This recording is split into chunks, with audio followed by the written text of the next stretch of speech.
Tonight's game is produced by the IH Sports Network. No part of the audio or video from tonight's game may be redistributed or retransmitted without the express written consent of the IH Sports Network and Liberty Press Incorporated. The IH Sports Network's first commitment is to the student athletes of our community, their families, and their coaches. Find us online at ihsports.net.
The Baby J's Pizza pregame show will begin in 4 minutes.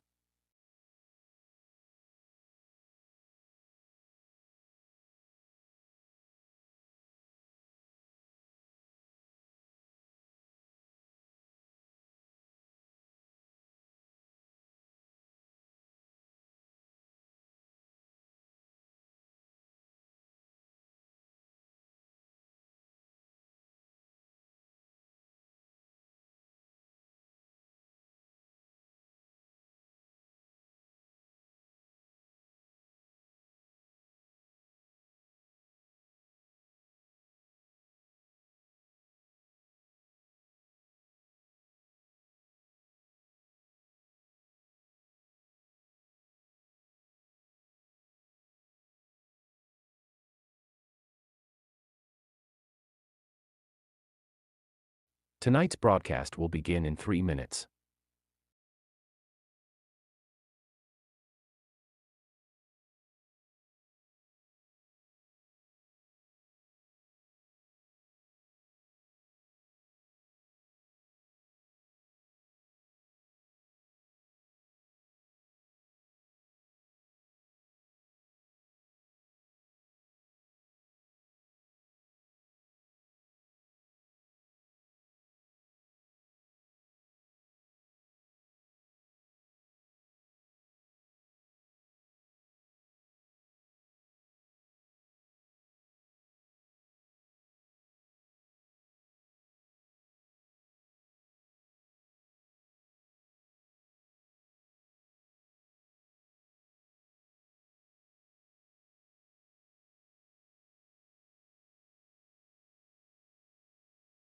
Stand by for the Baby J's Pizza pregame show in 2 minutes.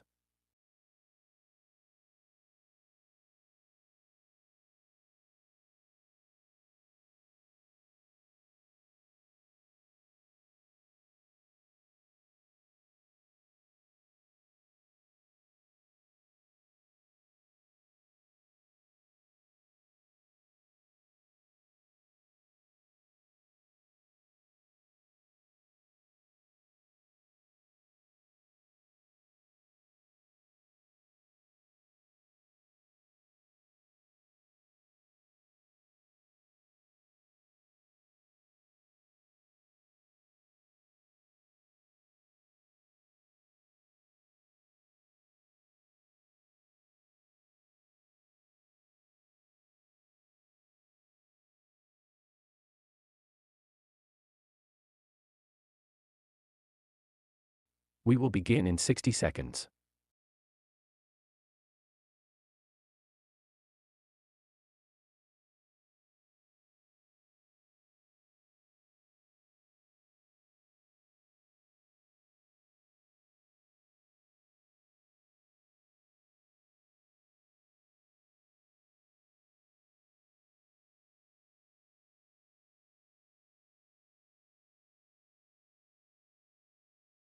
We will begin in 30 seconds.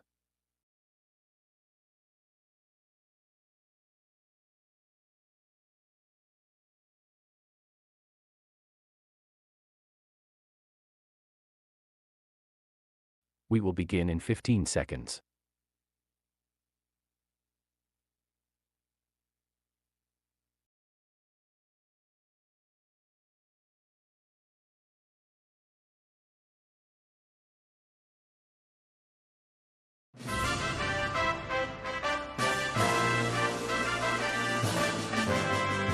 High school football is on the air. The Oneida Indians, the Scott Highlanders, with Tim Smith, Rick Keaton, and their entire broadcast teams. This is Tennessee's most complete high school football coverage. Sponsored by United Cumberland Bank, Scenic Foods, El Rey, Ray's Axe, South Fork Physical Therapy, Lumber King, Big South Fork Medical Center, The Stand Coalition, Mark's Family Pharmacy, TNT Car Wash, and by First National Bank. Produced by the IH Sports Network, Friday Night Football begins now.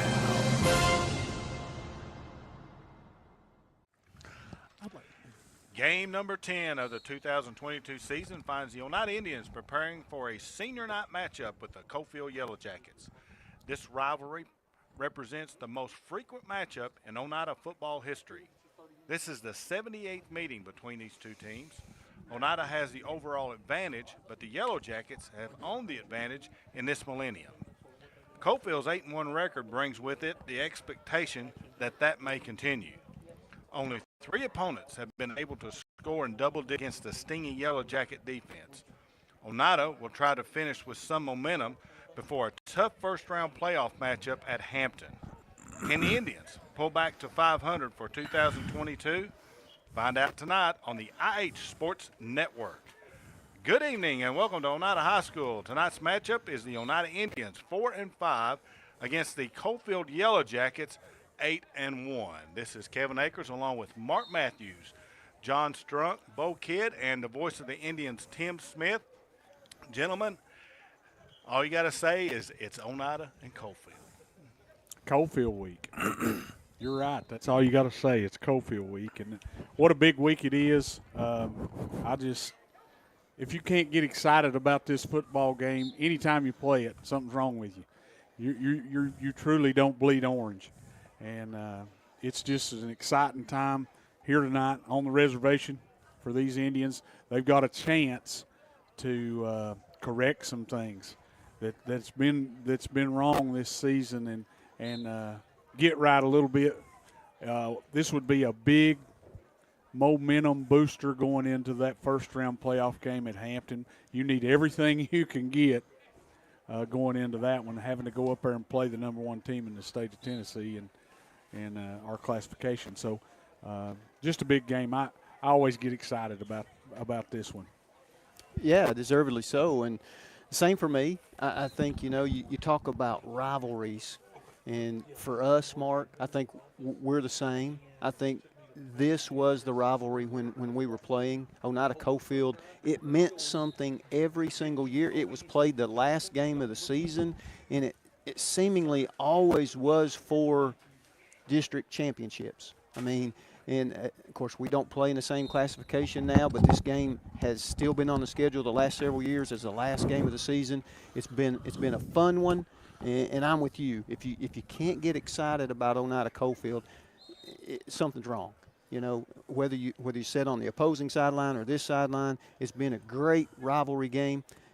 And you can always throw out how either team has been playing up to this point.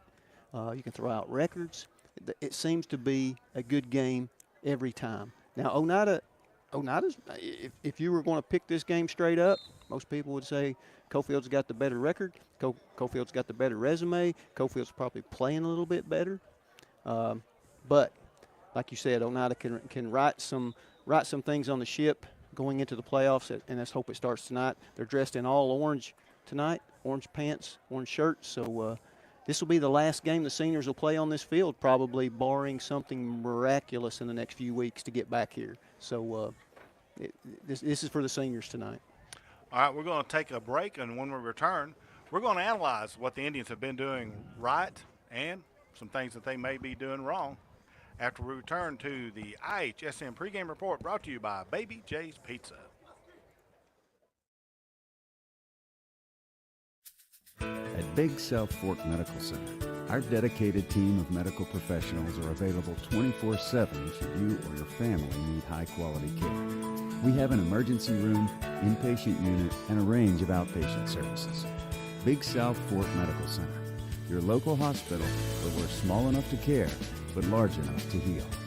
For more information on what we have to offer, you can visit our website, www.bsfmedical.com.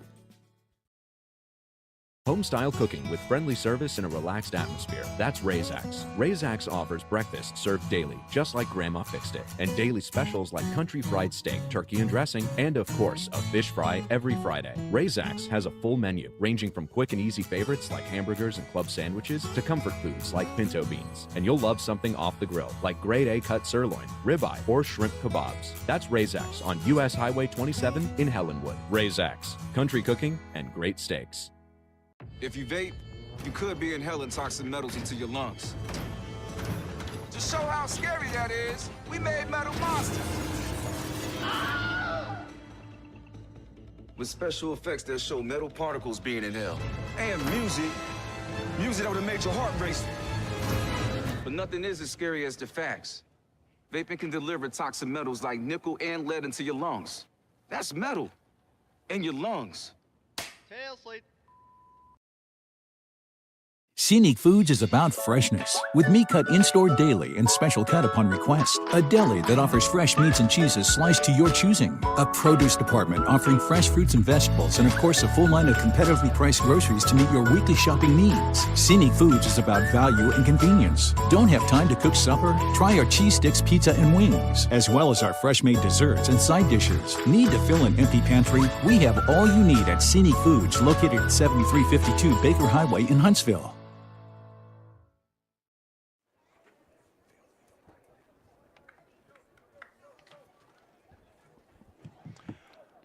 Welcome back to the IHSM pregame report brought to you by Baby J's Pizza. Well, we're at the end of the regular season, guys. It's hard to believe that we've already played 10 weeks of football up to this point. The Indians have had some good games. They've had some bad games. We've done some things that are just outstanding, but we need to work on a few other things. John L., what are some good things we've done so far?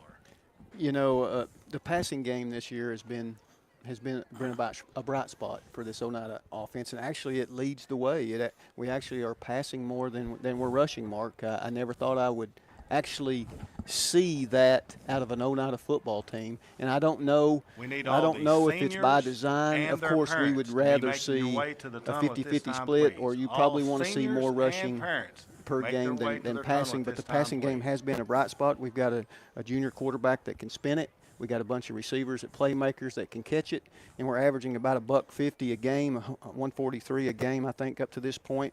And we've had a couple of games. Well, I know one game for sure he went over 200 passing, did the quarterback. And you know, at Monterey, I think he had 17, 18 completions. You know, that's a school record.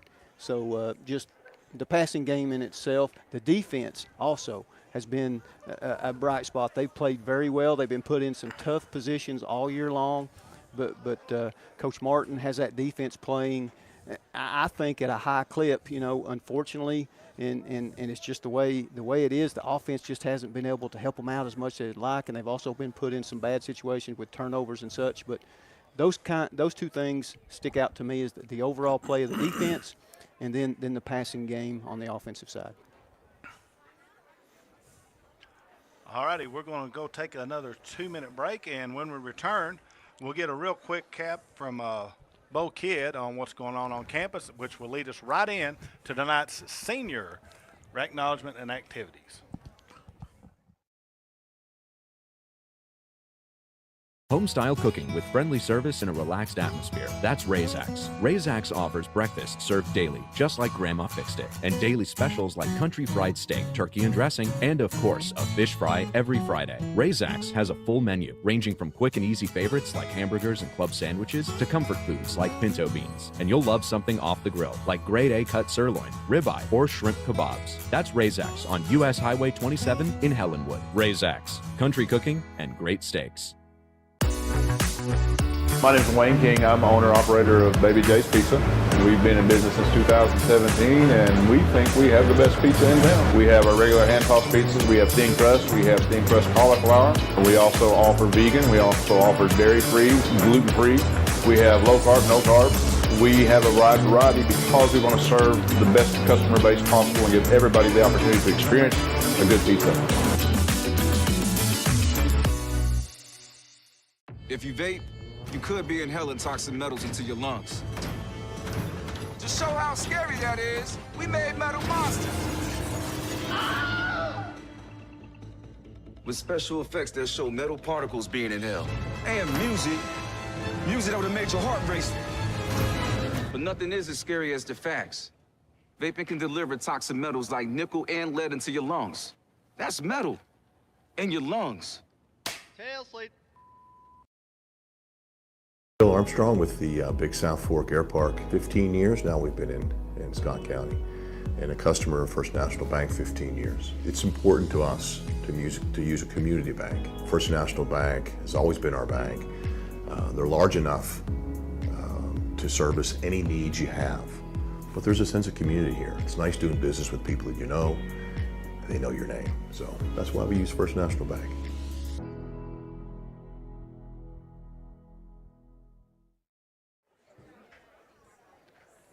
Welcome back to the IHSM pregame report brought to you by Baby J's Pizza. I apologize to everybody. I'm trying to get organized up for this senior night recognition, and I didn't allow Mark to tell us what he thought the Indians needed to improve on so far on this season. You've already done it to me and hurt my feelings about this. It wasn't your fault. I wasn't paying attention. No, it wasn't my fault. It was your fault. I wasn't paying attention to Absolutely John L. your That's fault. Yeah. Well, Just there's cut honesty me out. in that statement. Just cut me out completely, John. That's what. Hey. So what? Anyway, yeah. I think we've struggled pretty mightily running the football. You know, it's been tough sledding all year. I think we've done a good job of pass protection. In turn, we've passed the ball well, but run blocking, we have not been a very good team. Out of last week, we ran the ball pretty well, but other than that, we've struggled all year.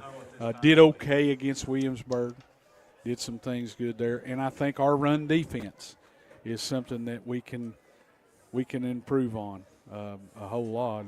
We've struggled against teams that are very good Russian football teams, the Rockwoods, the Monterey's, and that have had a very mobile quarterback, and we've struggled against those, and these are things that we can do better with. So we can hopefully improve on these things this week and next week too, and get some stuff right. We've had 9 weeks to do it, and we've got 2 more to go. Hopefully, more than that. So there we go, Tim. I agree with you, Mark, 100%. We'll take you want to take a 1-minute break? Sure. Let's take a 1-minute break, and that should get us right back on time if everything's rolling on time. This is the IHSM pregame report brought to you by Baby. We're operator of Baby J's Pizza.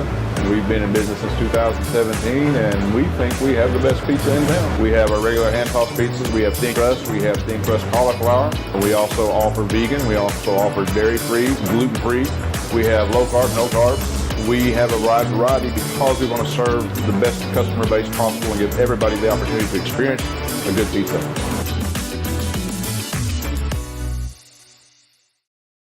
Home-style cooking with friendly service and a relaxed atmosphere. That's Razax. Razax offers breakfast served daily, just like Grandma fixed it, and daily specials like country fried steak, turkey and dressing, and of course, a fish fry every Friday. Razax has a full menu, ranging from quick and easy favorites like hamburgers and club sandwiches to comfort foods like pinto beans. And you'll love something off the grill, like grade A cut sirloin, ribeye, or shrimp kebabs. That's Razax on US Highway 27 in Helenwood. Razax, country cooking and great steaks. Welcome back to the IHSN's pregame report, brought to you by Baby J's Pizza. Bo, real quick, tell us what all happened this week on the Oneida campus. Well, on Wednesday, we concluded our cross-country season as they competed in Knoxville at the Region 2 Championships. Our ladies and 2 men competed in that event over there. We had a couple of kids in Cayman Sexton for the boys, finished with a time of 24:43, and Keeley Strunk finished top for the ladies with a time of 24:22. But 3 seniors on that cross-country team, all on the women's side, will graduate this year, so still a fairly young group of student athletes up there, looking to hopefully add to the numbers this year. Of course, the boys team only had 2 runners this year, the girls only with 5, so we hope to add to that over the year coming in next year. And then, it's all about building that program, and Coach Lisa O'Neill Boyd's done a great job with that, and I hope to see that progress over the next year or 2. One thing I noticed this week, Bo, Lady Indians season ended a week ago in soccer. Yeah. When they fell to Loudon, but I did notice that the Cumberland Gap Lady Panthers march on. They have won their first 2 games, and they are going to be playing for a state championship this Saturday. They will. They are actually playing on Saturday. Ramsey, I cannot remember the young lady's first name, but she has been an outstanding offensive player for Cumberland Gap over the last 4 years. They've won both of their they've scored 6 they have scored 6 goals in the state tournament this year in those 2 games. Ramsey has 5 of their 6 goals, and going into that state title game tomorrow, she's got 173 goals in 4 seasons. They're playing Merrill Hyde, which is the defending state champions from last year. They were ranked number 2 all year. Culleoka is number 1. Merrill Hyde beat them. Yes. And so now Merrill Hyde hasn't been scored on since September 26th. Nope. They are very defensively sound, and I think they will probably give Cumberland Gap fits right there in the top of their offense. All right, we're going to take another 2-minute break, and when we return, we will have the Senior Recognition Night coming up from Oneida right after this. If you vape, you could be inhaling toxic metals into your lungs. To show how scary that is, we made metal monsters. With special effects that show metal particles being inhaled. And music that would make your heart race. But nothing is as scary as the facts. Vaping can deliver toxic metals like nickel and lead into your lungs. That's metal in your lungs. Tail slate. Keith Markham from Markham's Furniture and Appliances. I'd like to invite you to come shop with us at Markham's Furniture and Appliances. Been in business since 1949, locally owned, family owned. We offer the largest selection of furniture and appliances in Scott County. We offer the same-day delivery. Financing is available with a finance company. If you don't see what you like, we're always glad to special order it. Appliances we can normally have within a week. Furniture normally would take about 4 to 5 weeks if we special order it. Thank you. First National to me it's a core memory growing up, and it is something that's always been a part of my life. We renovated this building and opened this business. We were looking to source as much as we could locally, and what is more local than First National Bank of Oneida? First National Bank is very involved with a lot of the local community events and supporting of businesses. We've seen them involved with the fair and the sports locally and other things that I think is just indicative of the local community being supported by the local bank. At Big South Fork Medical Center, our dedicated team of medical professionals are available 24/7 should you or your family need high-quality care. We have an emergency room, inpatient unit, and a range of outpatient services. Big South Fork Medical Center, your local hospital where we're small enough to care, but large enough to heal. For more information on what we have to offer, you can visit our website, www.bsfmedical.com. Welcome back to the IHSM pregame report brought to you by Baby J's Pizza. As you can see by Luke's shot, we're having the administrators meeting that is taking place down there right in front of the team. As soon as that gets done, we are going to start our senior recognition night. We have a total of 37 athletes and cheerleaders and stuff. I know that's been a subject that's been discussed on the Monday roundtable thing. Ben Garrett is the only one that has discussed that. The rest of us have decided there is no discussion. And I agree. I mean, as far as like they work hard, and when you see them pick people up and throw them through there and twist in there and catch them and stuff, that's pretty tough. I couldn't do that. So I think we are just about ready to get things rolling. As soon as I get the cue, we'll get this thing rolling and underway. As I said, there's 37 students and their parents and guardians here tonight for this recognition. It's always a great thing.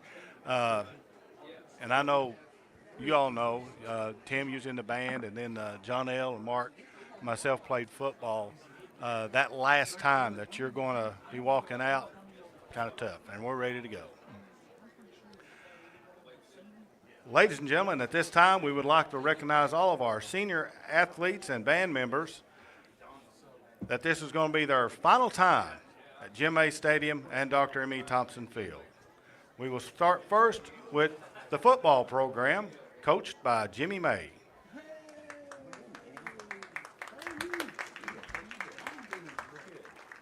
Number 2, Tate West. Tate is the son of Marv West and Teresa Walker and Skylar Walker. He is a 3-year member of the football team.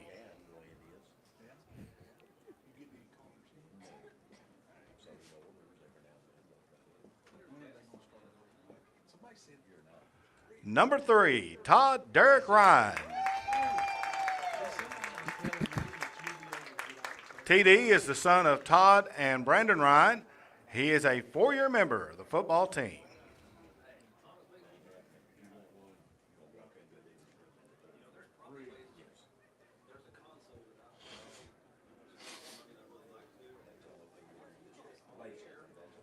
Number 6, Weston Hurst. Weston is the son of Jeremy and Nisha Hurst. He's the brother of Braden Hurst, excuse me, is representing their family. He is a 1-year member of the football team.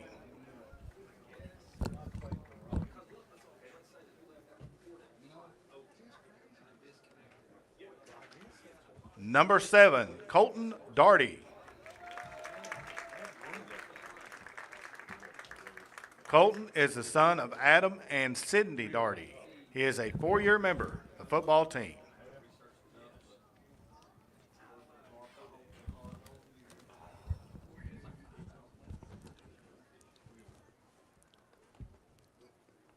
Number 8, Peyton Smart. Peyton is the son of Stephen and Peggy Smart. He is a 4-year member of the football team.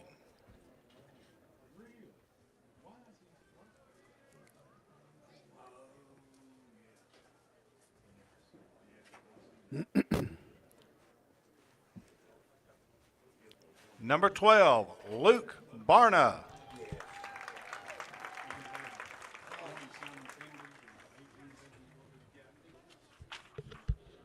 Leslie. Luke is the son of Jimmy Barner and Leslie Moore. He is a 1-year member of the football team.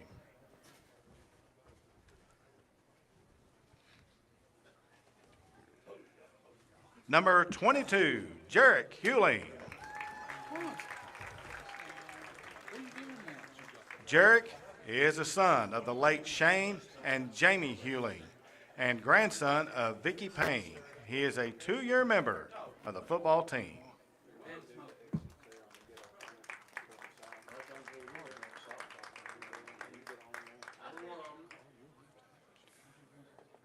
Number 42, Elijah Phillips.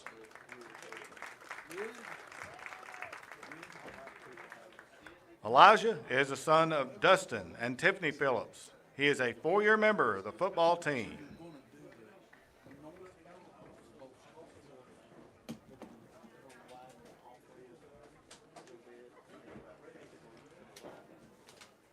Number 56, John Selby.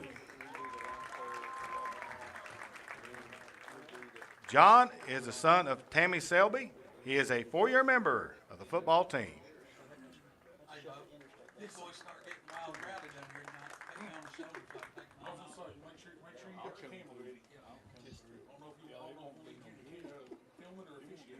Number 58, Caleb Harness. Caleb is the son of Freddie and Stephanie Harness. He is a 4-year member of the football team.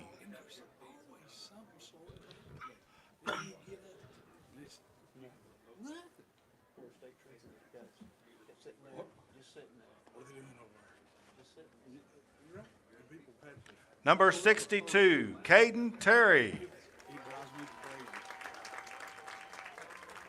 Caden is the son of Robbie Terry and Amanda Hewling, nephew of Eddie and Carlene Terry. He is a 4-year member of the football team.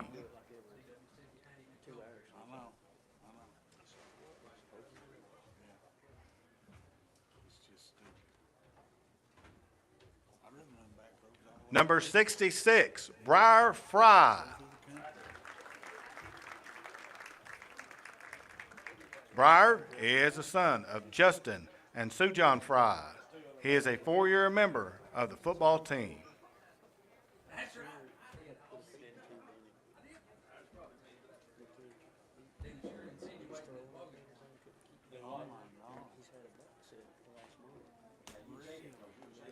Number 67, Jaden Birchfield.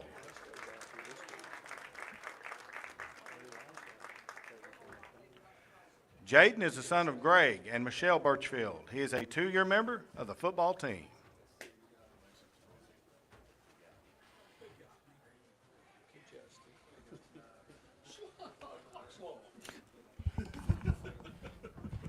Number 70, Isaac Morgan.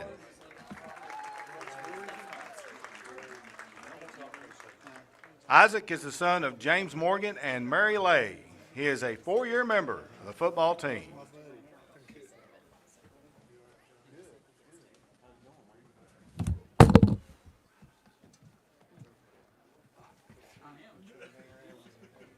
Number 72, Cam Kidd.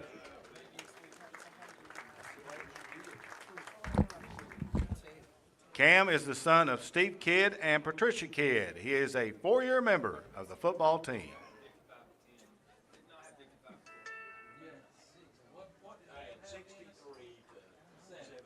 Number 88, Isaac Martin. Isaac is the son of Mark and Amy Martin. He is a 3-year member of the football team.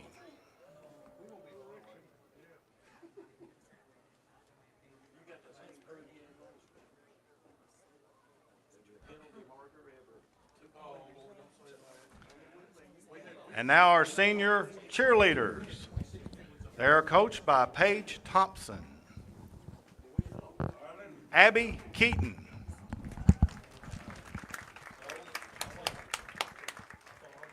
Abby is the daughter of Miranda and Ryan Keaton. She is a 4-year member of the cheer squad.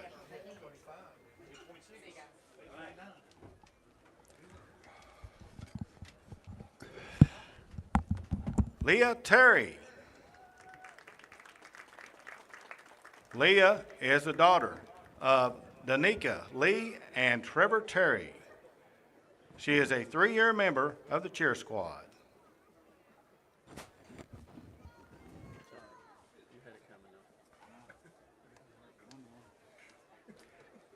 Anna Smith. Anna is the daughter of Renee and Jackie Smith. She is a 4-year member of the cheer squad.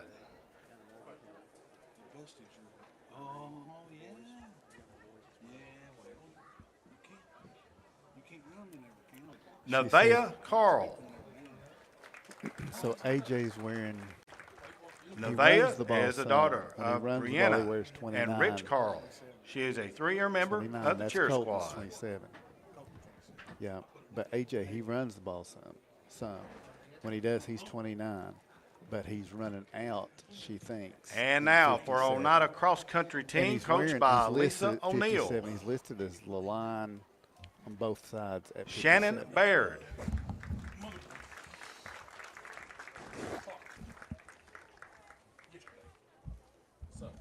Shannon is the daughter of David and Amber Baird. She's a 4-year member of the cross-country team.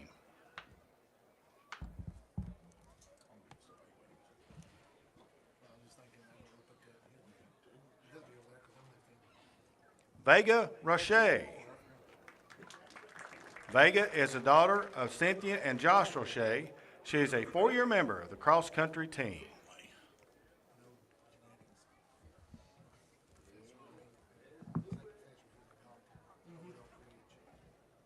Caitlin Chitwood. Caitlin is the daughter of Candace Stevens and Billy Chitwood. She's a 4-year member of the cross-country team.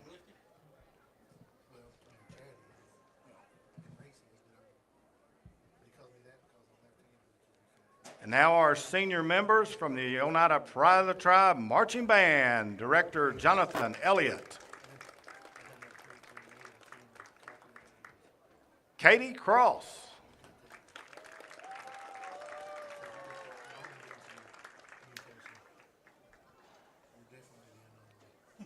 Parents are Rick and Kendra Cross.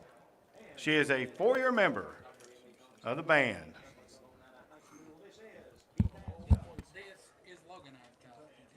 Raven Lawson. Good thing. Raven is the daughter of Brandy Foster and Amanda Doyle. She is a 6-year member of the band.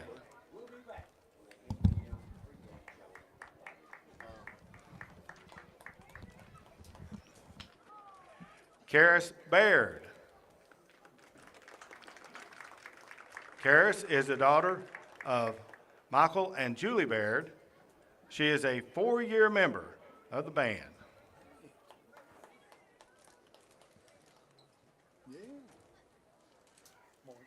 Dusty Jeffers. Dusty is the daughter of Julie Jeffers and Dustin Jeffers. She is a 5-year member of the band.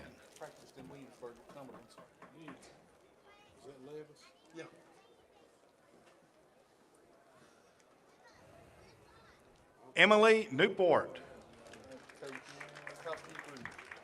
Emily is the daughter of Jillian and Eddie Newport. She is a 5-year member of the band.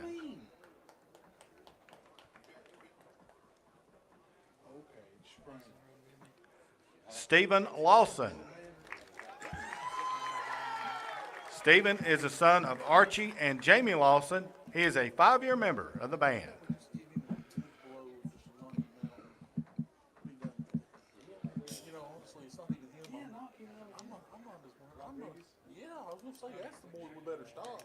And now senior members of your Lady Indian soccer team, coached by Phil Newport. Number 2, Alexia Jones.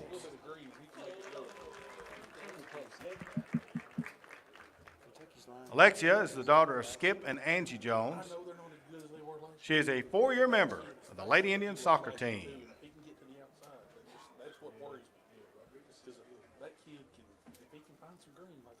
Number 3, Claire Burris.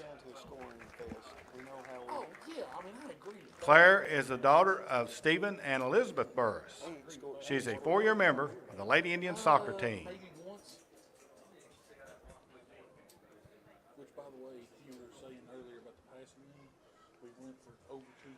Number 8, Emma White.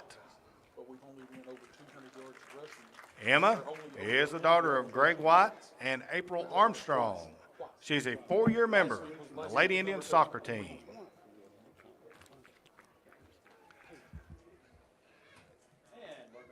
Number 9, Cameron Kennedy. Cameron is the daughter of Brad and Carissa Kennedy. She is a 4-year member of the Lady Indians soccer team.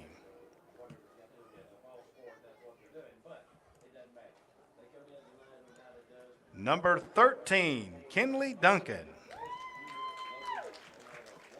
Kenley is the daughter of Tara Douglas and Darren Duncan. She is a 4-year member of the Lady Indians soccer team.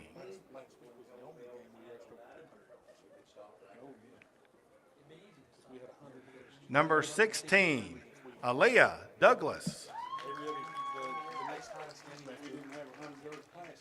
Aaliyah is the daughter of Dustin and Julie Douglas. She is a 4-year member of the Lady Indians soccer team. We've had 5 games over 100 yards passing and 2 games over 100 yards rushing.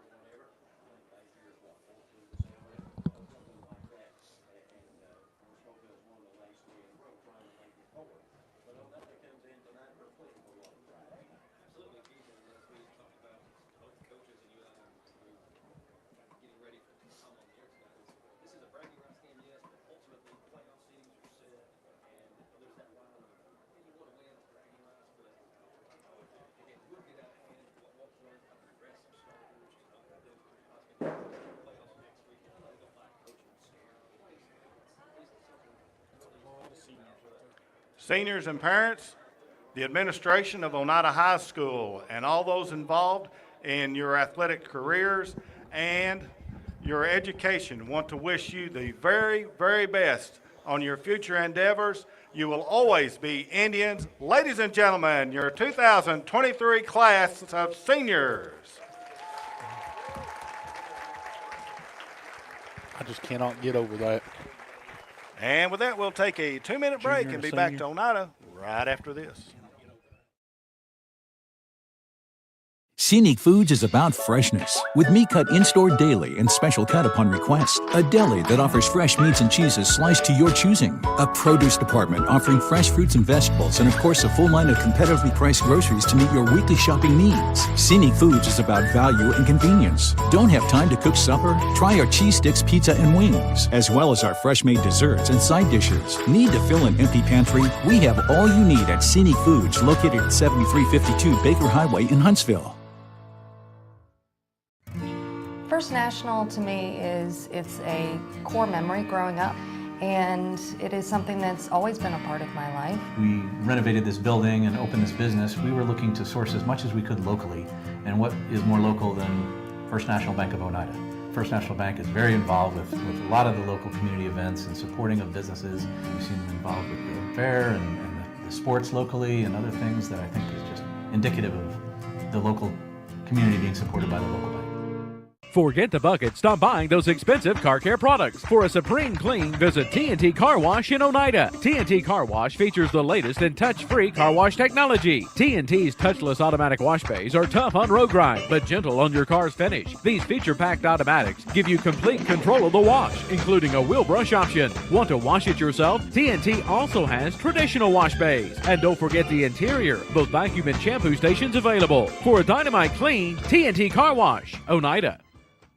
Located at 205 East 3rd Avenue in Oneida, Mark's Family Pharmacy is open 6 days a week with a drive-through window for your convenience. But we're more than just a pharmacy. Check us out for gift ideas like plush animals, Candleberry Company candles and fragrances, designer earrings, caps, toys, and more. There's something for everyone at Mark's Family Pharmacy.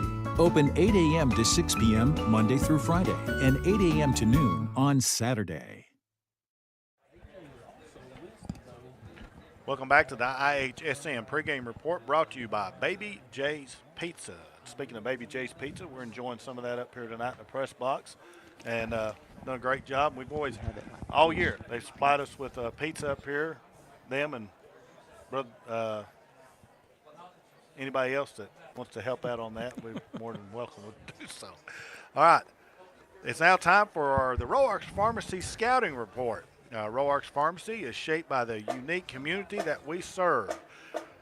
And with the scouting report, Mark Matthews. Yep, Mark Matthews, Bo Kid. Thank you, Bo, for getting me all this information that I'm glad to talk about here on Friday nights with you. Coalfield Yellow Jackets, Bo. We've got a really good football team. Yes, here. we do. 8-1 football team, 6-0 in their region district, whatever you call it there, and they've had 2 close games. One's been a loss, one's been a win. The first game of the season was Wartburg, and beat them 14-6, and everybody was wondering, what's wrong with this Coalfield team, man? That not taking anything away from Wartburg, but that's what they was thinking early on about this, and then they've kind of turned it around, haven't they? Oh, no question about it. I mean, this is a team that's, as you're going to get into, this is a team that's averaging 44 points a game. This is a very, very, very good offensive team. But don't discount that defense. They're allowing less than double-digit points a game all season. Yeah, 9 points a game, I believe. Yeah, it's pretty sound. Yeah, I mean, if you're averaging beating a team right now by about 34 points a game, you're doing something right. Yeah, and you had some statistics on their defense of what really stood out to me was 32 yards rushing a game is what they're holding the opposing offenses to. That's huge. Oh, no question about it. I mean, that just shows, though, how strong that front seven really is. Because that secondary, and they may be flying up to help a little bit, but that front seven, those in the box right there, them cats can fly to the ball.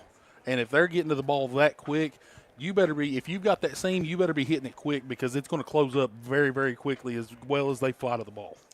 I watched some game film versus Greenback versus Midway, and what I noticed about them was they really get to the quarterback. They're able to rush the quarterback, holding teams to 114 yards passing per game. So they don't give up many big plays every now and then, but they make them throw it in a hurry and make the opposing team make mistakes on the defensive side of the ball. And you just can't say enough about this football team on the defensive side. Not talking so much about the offense, but their defense. It just seems like, they're quick to the football, like you said. They get after the quarterback. Just a really tough football team. Absolutely, and a couple of those players you have to highlight for Coalfield. Honestly, right off the bat, Colton Henry. Kid flies to the ball. He's, very, very good. 74 tackles this season already for Coalfield. He's got 12 tackles for loss, there in the backfield.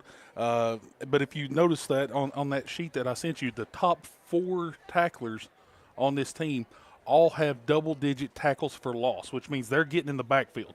Mm-hmm. They're stalemating that offensive line, and they're able to catch them in the backfield. So you've got to make sure you get that initial push off the line if you're going to try to run that ball. And then in the secondary, you got to watch out for Brock Jones. That kid, he's got a head on his swivel. He's got 4 interceptions this season. He's ran 1 back for a touchdown, or I believe, 1 back for a touchdown. It just seems like he's almost like a bobblehead. He's got the head on the swivel all the time, and he reads a ball. He reads the quarterback very, very well.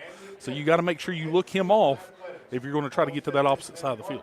Yeah, and they primarily run out of a 3-3 stack defense.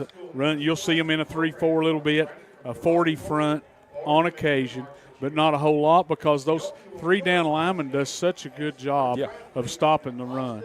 A little bit about their offense now. We talked a little bit about that earlier. Shotgun 2 back, shotgun 1 back, but you're going to see them primarily in the shotgun. And the man that's leading the attack is Cole Hines. Cole Hines is a guy, 256 yards rushing, Bo. Mm-hmm. He's got 5 touchdowns. But passing, they've got 2 guys. Yeah. They've got 2 guys, and Cole Hines is the leader of this offense. He's a senior.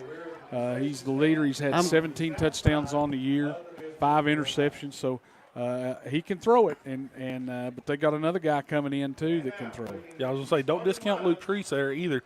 He's getting a lot of snaps back there in the backfield. That young man's already thrown for over 600 yards as well this year. So if you got a 2 quarterback system that's going to throw for nearly 2,000 yards in 9 games, you're doing something right back there. 25 touchdowns through the air between the two this season. So they've got receivers out on the edge. They've got Rommel Conlon. He's their leading receiver. He's got over 600 yards through the air and 9 touchdowns. Tucker West, Eli Roberts, and also Colton Henry. I'll say out of that backfield, you never know. And again, it's about getting those kids into space, because whenever they catch that space, they get down the field and they get down there quick. So, you've got to make sure you're not biting on the fake. If you're Oneida, don't bite on the pump fakes. Don't bite on that first initial move by a wide receiver a lot of times. Keep that weight balanced so that you can shift with them, because if they catch you off guard, it could be trouble. We've got to get pressure on Cole Hines tonight. No question. Can't let him get outside the pocket. We've got to keep him in the pocket, and we've got to get pressure up the middle from our defensive linemen, I believe, to have any luck in stopping the passing game tonight against Coalfield. And you take a look at where our leading tacklers have been this season for the Indians. You've got, Elijah Phillips there in the middle right there at linebacker, 72 tackles this season, but only 1.5 for loss. That's the thing. We've not gotten into the backfield a whole lot this season and getting those tackles for loss. Now, on the flip side, though, you look at John Selby, that defensive line up there up front. He's got an explosive first move, and he gets into the backfield quick. He's got 14.5 tackles for loss this season. It's going to take a big night from that young man and getting that pressure on Hines to get him shifting a little bit, to make him second guess and get through that second, third, and fourth progression whenever he's passing the ball. I agree completely there. We've got to get pressure on the quarterback. We've got to be able – our front four are really that 8 in the box has really got to play well tonight to be successful against this explosive, probably the most explosive offensive team we've seen this year, maybe outside of Williamsburg. That's exactly where I was going to go with that first game of the season, where they saw Williamsburg, who is, they're almost that run and gun type team where they're going to get out, they're going to try to spread you out. But when you've got that mobile quarterback like Williamsburg had, it was a little bit of a different story. Hines may not be as mobile as that young man was, but if you can, you've got to be able to get that pressure there to make him, once again, get through the progressions and get to that second, third, and fourth option, because he may not have enough time to get to that option if you can get that pressure. And they're coached by Benson Napier, and all he's done since he's been the head football coach is win. He's 18-4 overall. He's won back-to-back Region 2A championships. 2 seasons. 2 seasons. He hasn't lost a region contest so far. So that's pretty big. He's going to have 20 wins in 2 years of coaching. And that's amazing. That's just amazing. So And the biggest thing I got out of that is you said Cole Hines is a senior. Doggone it. Is he 37? I mean, I'm just so tired of, coming to a Coalfield game and Cole Hines. Cole Hines leaves, then you got Luke Priest. All they got is a kid that's coming up that's going to do the same thing. They just find them, man. Yeah. They just find them, and what a great tradition it is at Coalfield. So much similarities. Between the two programs, and they're having a little bit better luck than we are this year. No disrespect to Cole Hines or his family and that. I'm just kidding. All kidding aside, just that young man has been a thorn in the side of Oneida for a long time. Yes, sir. He's been doing it well for a long time. Sir. All right, there's your Roarks Pharmacy scouting report. Roarks Pharmacy, shaped by the unique community that we serve. We'll be back with Coach May's thoughts on this game tonight right after this. At Big South Fork Medical Center, our dedicated team of medical professionals are available 24/7 should you or your family need high-quality care. We have an emergency room, inpatient unit, and a range of outpatient services. Big South Fork Medical Center, your local hospital where we're small enough to care, but large enough to heal. For more information on what we have to offer, you can visit our website, www.bsfmedical.com. El Rey is Scott County's home for great Mexican flavor. Located in Oneida Plaza, we're just up the sidewalk from Walmart. From our fresh chips that are made daily to our chicken or beef fajitas that are big enough to share, El Rey uses the freshest ingredients to serve authentic Mexican dishes that will be a hit with the entire family. Stop in before the game on Friday or pop in on Saturday and watch college football on one of nearly a dozen screens while you eat. That's El Rey Azteca, open until 9 p.m. Sunday through Thursday and 10 p.m. on weekends. South Fork Physical Therapy is proud to support the Scott High Highlanders and the Oneida Indians. With offices in both Huntsville and Oneida, one of our 6 doctors of physical therapy are always close by. We regularly treat back and neck pain, general sprains and strains, vertigo or dizziness, TMJ disorders, as well as post-operative patients. We accept all insurances and flexible payment plans are available. At South Fork Physical Therapy, we strive to make your experience accessible, affordable, and enjoyable. Scenic Foods is about freshness, with meat cut in-store daily and special cut upon request. A deli that offers fresh meats and cheeses sliced to your choosing. A produce department offering fresh fruits and vegetables, and of course a full line of competitively priced groceries to meet your weekly shopping needs. Scenic Foods is about value and convenience. Don't have time to cook supper? Try our cheese sticks, pizza, and wings, as well as our fresh-made desserts and side dishes. Need to fill an empty pantry? We have all you need at Scenic Foods, located at 7352 Baker Highway in Huntsville. They have a very good offense. Returning a lot of people from the previous years that had a lot of experience at the skill position. Hines at quarterback and a good group of receivers and running backs. They're going to spread you out, try to throw the ball down the field. Very good at throwing the ball down the field. They're also going to hit you with some screens and some tunnel screens, and they're going to make you defend the field. Is what. Problems they give us, and they're going to end up trying to run the ball inside when they get you spread out. And so we use their athletic ability. So it's going to be a big challenge for us to try to slow them down. They're very aggressive on defense, like they always are. Very good up front and good linebacker play. They're going to put you a lot of pressure. They always pursue the ball really well every year.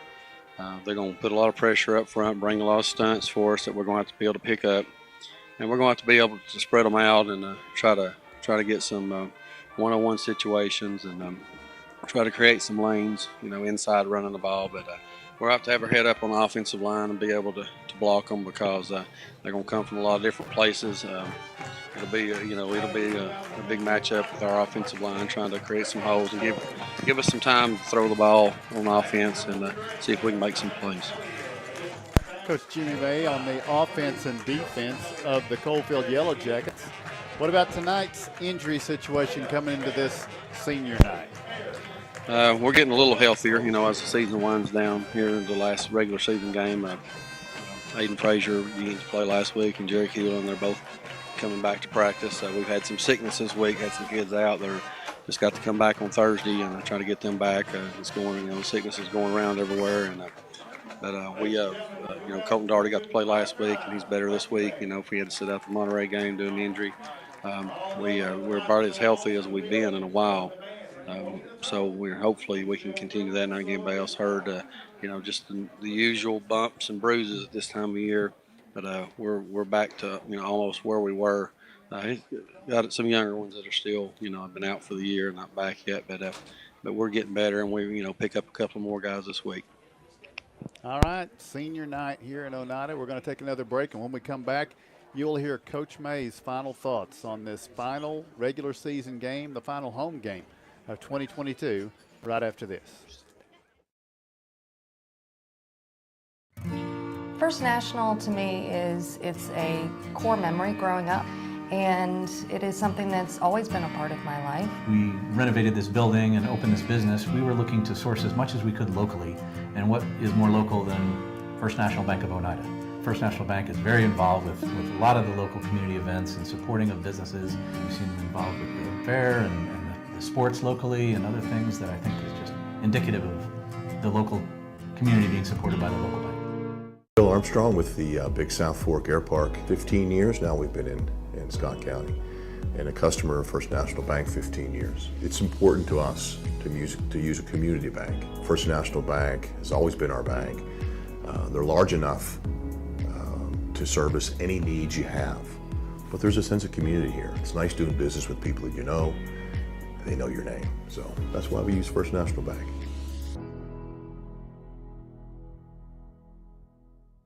El Rey is Scott County's home for great Mexican flavor. Located in Oneida Plaza, we're just up the sidewalk from Walmart. From our fresh chips that are made daily to our chicken or beef fajitas that are big enough to share, El Rey uses the freshest ingredients to serve authentic Mexican dishes that will be a hit with the entire family. Stop in before the game on Friday or pop in on Saturday and watch college football on one of nearly a dozen screens while you eat. That's El Rey Azteca, open until 9 p.m. Sunday through Thursday and 10 p.m. on weekends.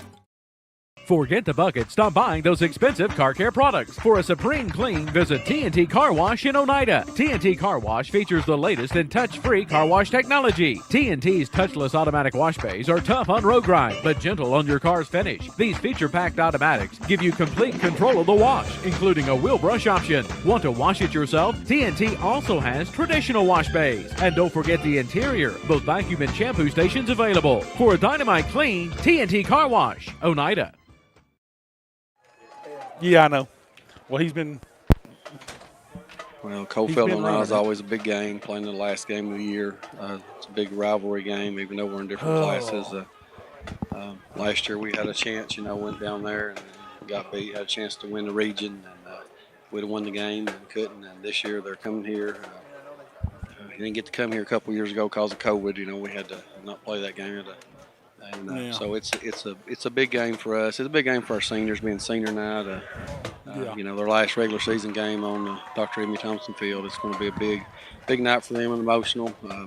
Playing a very good team, 8-1, I think ranked 8th in the AP poll for Class A. Going to probably make a deep run in the playoffs like they always do. They're well coached, very good players. They're going to get after it, and it's going to be a good test to see where we stand, see if we can get ourselves back to 5-5 and get some momentum going in the playoffs for next week. It's a game you can measure your character, and you can see how well your team stacks up. It cracks me up because Colton's not real we tall. We expect a hard-fought game. We hopefully will make enough plays to give us none of them really come out on top. They've got to keep their big plays down because they're a big play team. They're going to continue to put pressure on you, and so we got to be able to stand in there for 48 minutes and take it and see if we can make enough plays here in this game to get us a win. All right, so the Oneida Indians, the Coalfield Yellow Jackets will square off for the final game of the regular season in 2022. The captains are meeting at midfield right now, and for the Coalfield Yellow Jackets, their captains tonight include here we go. We got Connor Conlon, we got AJ Henry. As the Indians win the toss, Indians will defer to the second half, so Coalfield will get the football to start things off. And it will be Coalfield to travel north in this one. Brock Jones, also a captain for the Yellow Jackets here tonight, and the quarterback Cole Hines. For Oneida, it will be Tate West, Jaden Birchfield, Caden Terry, and Weston Hurst. Those are your captains as we get set to go. Coalfield in the road white jerseys with black numerals trimmed in orange. They've got black pants with orange stripes. They have a matte black helmet with an orange Coalfield C is what they would call it. It's also, if you're familiar with the Chicago Bears, kind of looks like that as Coalfield gets ready to storm the field from the north end zone. The Oneida Indians are in orange on orange for this senior night. They've got an orange jersey with the white numerals, orange pants with the white stripe, a white helmet with the orange O emblazoned with the spear, and the orange stripe down the middle. The referees have broken their huddle at midfield. They're ready for the game, and Coalfield has entered the field as well. The Yellow Jackets come in with a record of 8 8-1 on their way to the top seed out of their region in the playoffs going into next week. They will host the North Green Huskies, who, if you've listened to our broadcast, we haven't played them once, but I've talked about them a lot this year. For the Oneida Indians, the Indians know their itinerary as well. They're headed to the base of Rome Mountain a week from tonight. They will square off against the Hampton Bulldogs. So we're set to go with the kickoff from here at Oneida. It will be Jimmy Barna, son, Luke Barna. See how I saved that? Luke takes steps back, getting ready to strike the football. He'll kick it toward the south end zone for the Yellow Jackets. Deep to return. They have Brock Jones and Eli Roberts. Here's the onside kick, and Oneida is going to recover it in Coalfield territory. So the Indians strike with the surprise and have the possession off the opening kick at the Coalfield 45-yard line. It's a big start. That's a big start. You start with something, Mark, and as a big play call by the Oneida coaching staff to get a little spark for all these guys in orange tonight. Yeah, I was talking to some of the staff earlier, and they said they was going to try that opening kick, and if they got it, you're going to have to jump on this team early to get them down and kind of getting them to doubt themselves a little bit. Caden Rector will be in the shotgun. To his left is T.J. Meredith. Here's the snap and the give. Meredith, stutter step, reaches through the right side of the line, picks up about 2 yards. It'll be 2nd and 8. The defense up front for Coalfield, A.J. Henry, Mason Smith, Connor Conlon, Eli Justice. The linebackers, Colton Henry, Riley Brown, Brock Jones. The corners are Rommel Conlon and Levi Heidel. The safeties are Eli Roberts and Cole Hines. For Oneida up front, Jaden Birchfield, the center. The guards, Aiden May and Caden Terry. The tackles, Cam Cash and John Selby. Isaac Martin, the tight end. The receivers, Landon Lindbergh, Levi James, Tate West, and Weston Hurst here in this set with Meredith to the right of Caden Rector, the junior quarterback on 2nd down and 8. Takes the snap, rolls right, has good blocking. Now fires, and it's going to be intercepted by Colton Henry. Henry drops back defensively and takes this one away with the interception. He'll return it up to the 44-yard line, and it will be 1st and 10, Coalfield off the turnover. Good job right there by the Coalfield defense, and Colton Henry falling back into that protection. I don't know where we was throwing it, but it was right to Colton Henry. Henry made a good play on the football. Yeah, they were playing pass all the way. The safeties, their first step was back. The corners were back. The linebackers were back. It was a tight bunch set for Oneida, but they were expecting pass the whole way. And like you said, I'm not sure what the quarterback saw for Oneida because it went straight to Coalfield. Pair of receivers to either side, and one of those receivers comes in motion. Here's the snap, the fake, and it's Cole Hines on the keeper trying to get outside. He does. He's to the 50, 45, up to the 40. Tripped up not before getting to the Oneida 36-yard line. For Coalfield up front tonight on the line, Mason Smith, A.J. Henry, Braden Burgess, Matthew Meredith, and Riley Brown. The receivers, Levi Heidel, Eli Roberts, Tucker West, and Rommel Conlon. Colton Henry, the running back, Cole Hines, the quarterback. But now in the slot starting that one was Brock Jones, and he is continuing to be in the slot out there on the side with Tucker West on the right. Slot left side is going to be Eli Roberts with Rommel Conlon wide left. And on 1st and 10 at the Oneida 36-yard line, the Yellow Jackets motion Henry out of the backfield. Here's the snap. Hines dropping back, fires the screen over to Colton Henry. He cuts back inside and takes it back to about the line of scrimmage, maybe a yard short. Tried to set up a screen there. Oneida well prepared. It's going to be a loss of 1. It will be 2nd and 11 for the Yellow Jackets. Yeah, it looked like they had talked to our defense a little bit about that play, and Henry getting out there in the flat and catching that football. He's done a lot of that this year and turned it into big yards. Not that time, though. Coalfield stacking a pair of receivers on either side. Hines with a hard count on 2nd and 11, trying to get Oneida off sides. That doesn't work. He looks over to the sideline now with Henry to his left on a 2nd and 11 at the Oneida 38-yard line. Hines now back to business from the shotgun, takes the snap. Dropping back, looking, has pressure, fires. It's going to be complete. Nice little slip move by Eli Roberts at the 30. He'll be brought down here just shy of the 1st down yardage, though. He gets across the 30 down to the 28. Very close from the spot, I would think here. It's going to be about a little less than a yard. 3rd and less than a yard now for the Yellow Jackets.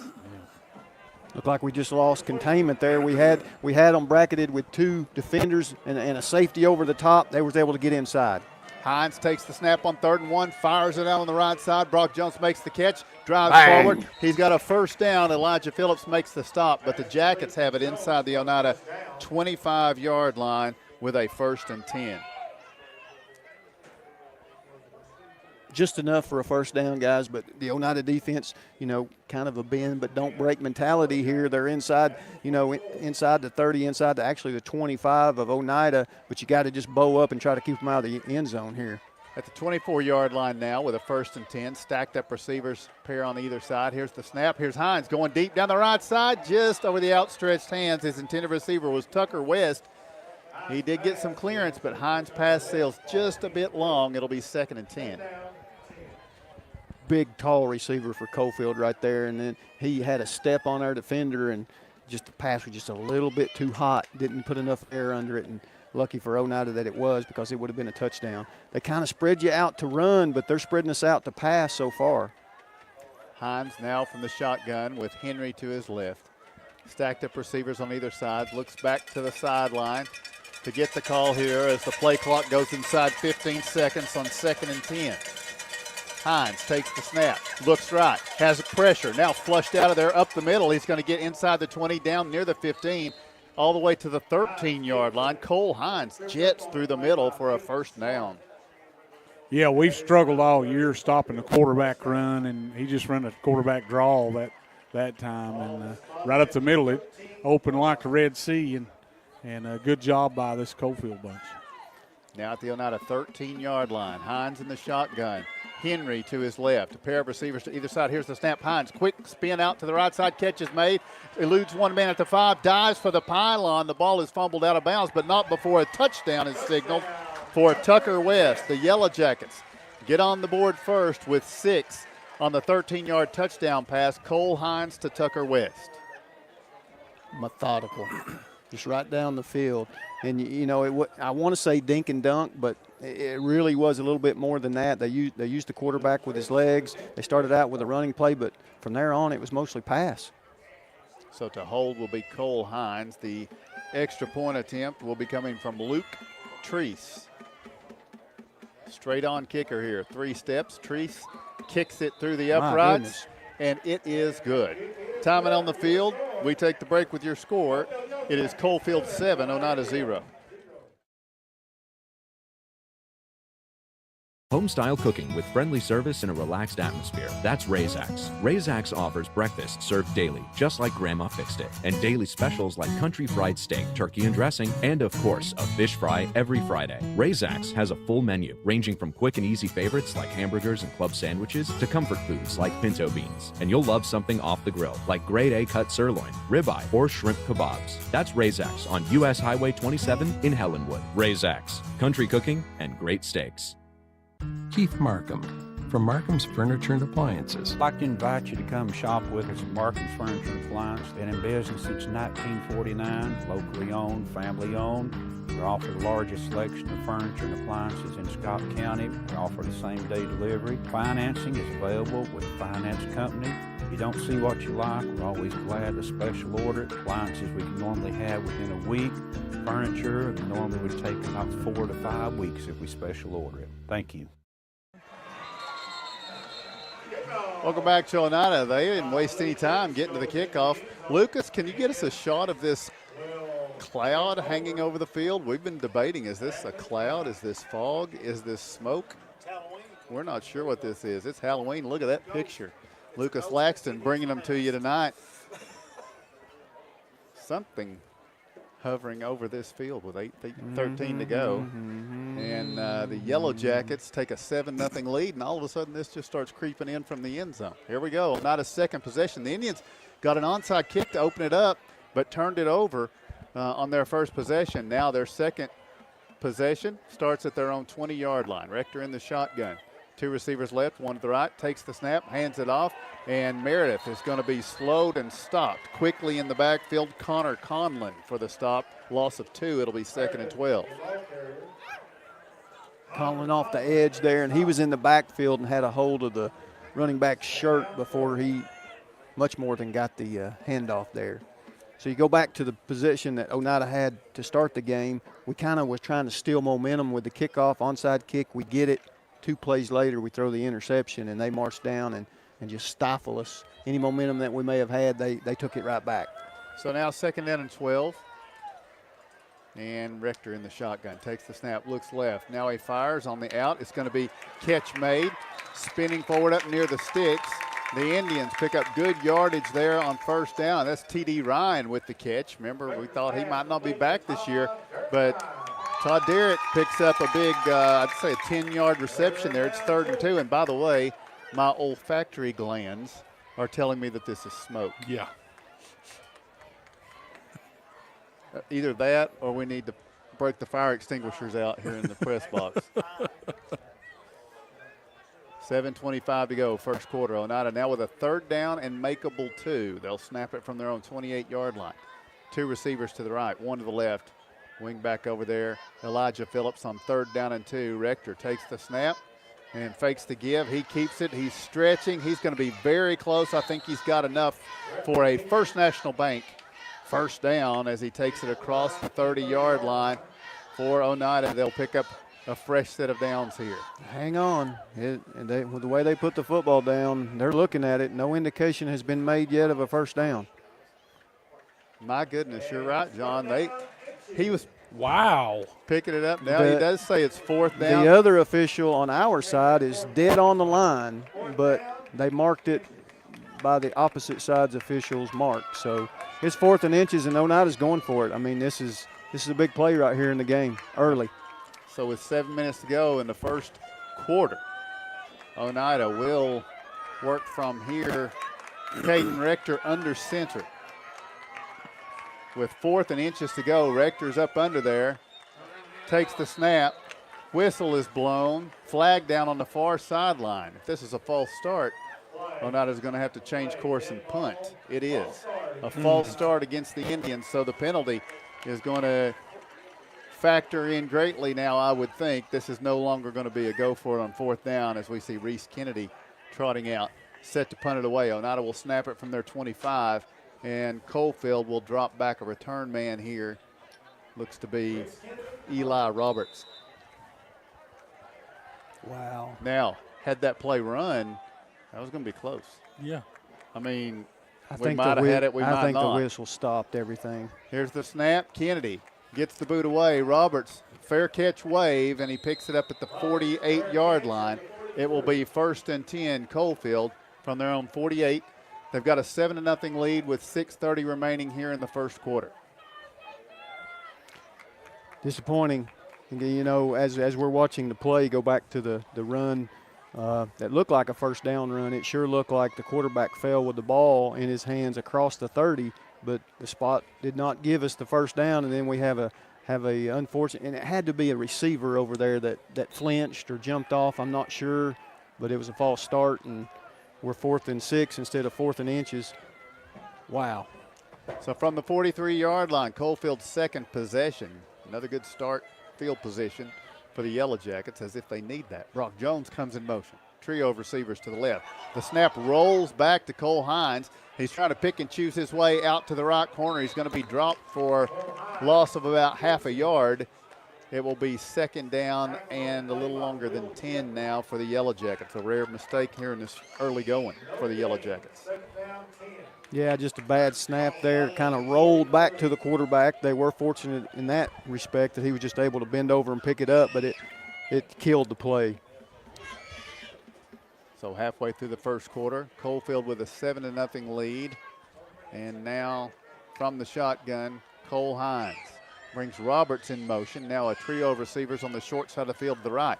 Snap handled by Hines. He's looking left, directing traffic, flush from the pocket. He's at the 45, he's at the 50. He slides down and is hit late by the Indians here. And so that was going to be about a 10-yard run, but you're going to tack on another 15 here from that, which will take it from the 47 down to the 32 and give Cole what's going to be. It looked like the Oneida defender was trying to pull up, but he'd already committed and it was late. It wasn't egregious, but it was still. And they're talking about it, but I think we'll see if they'll pick it up, but I don't think they will. Yeah, Hines clearly went into the slide on that. And it's easy for us to sit there, but when you're in the heat of the play, I mean, it's hard for the defender to pull up, and the refs are still talking about it. We'll see. All right, so the indication is going to be a dead ball personal foul against Oneida.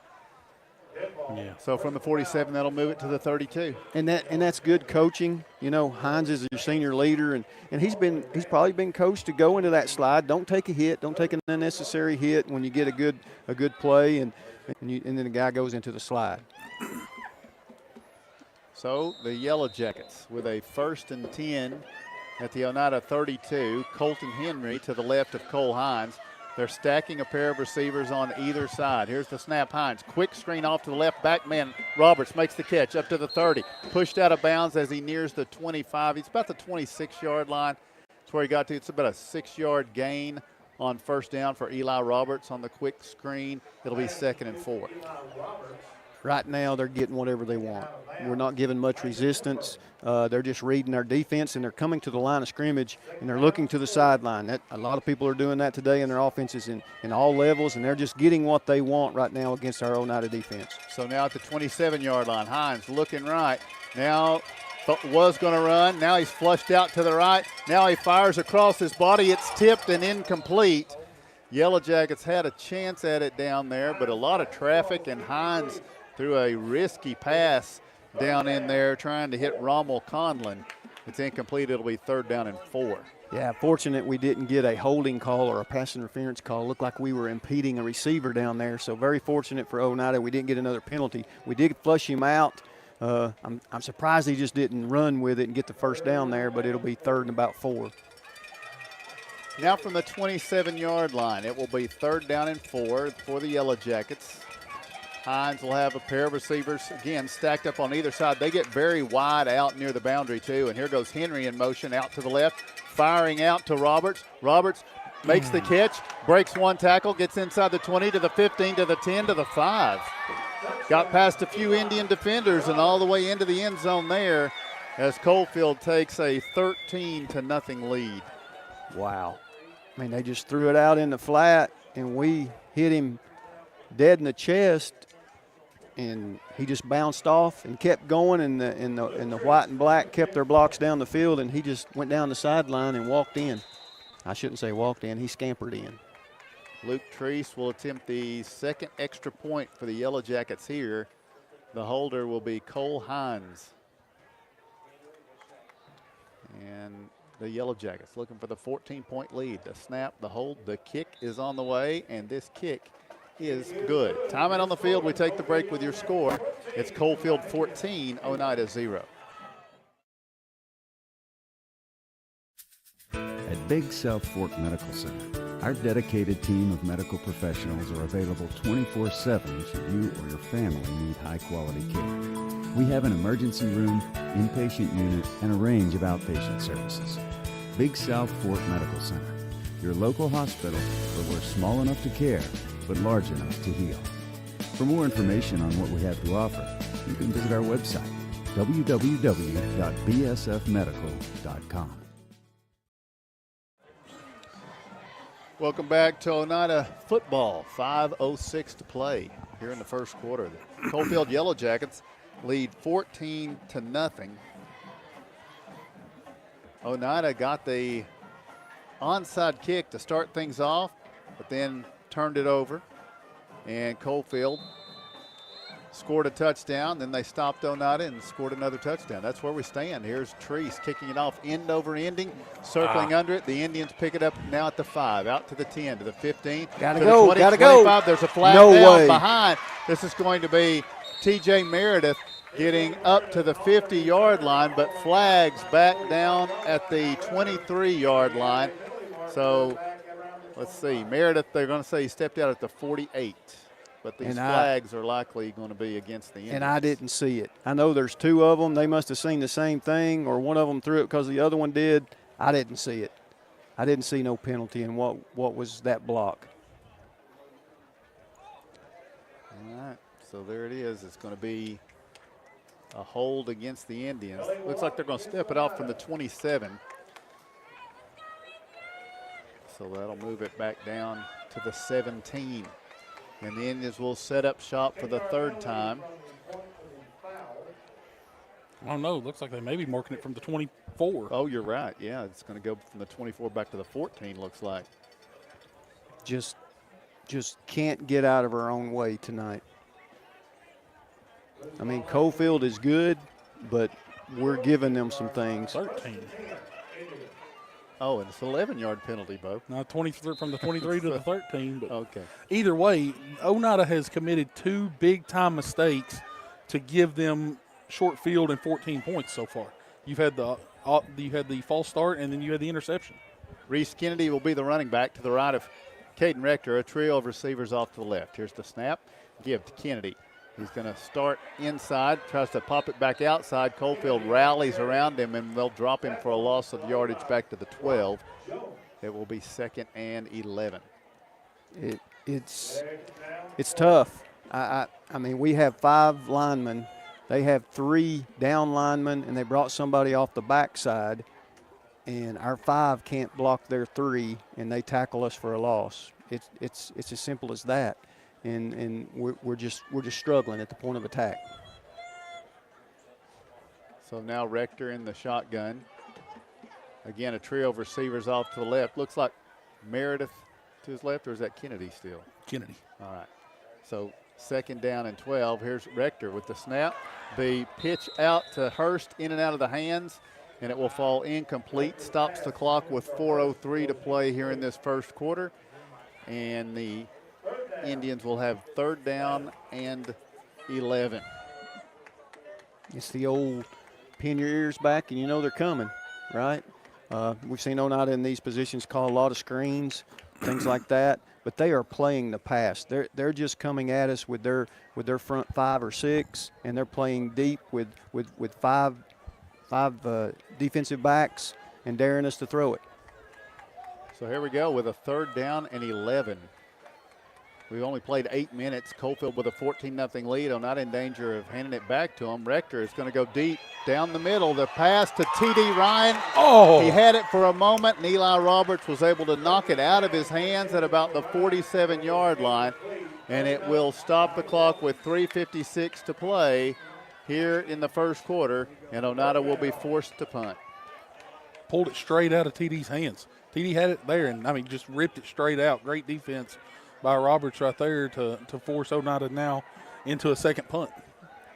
So Kennedy stands at about his 2-yard line.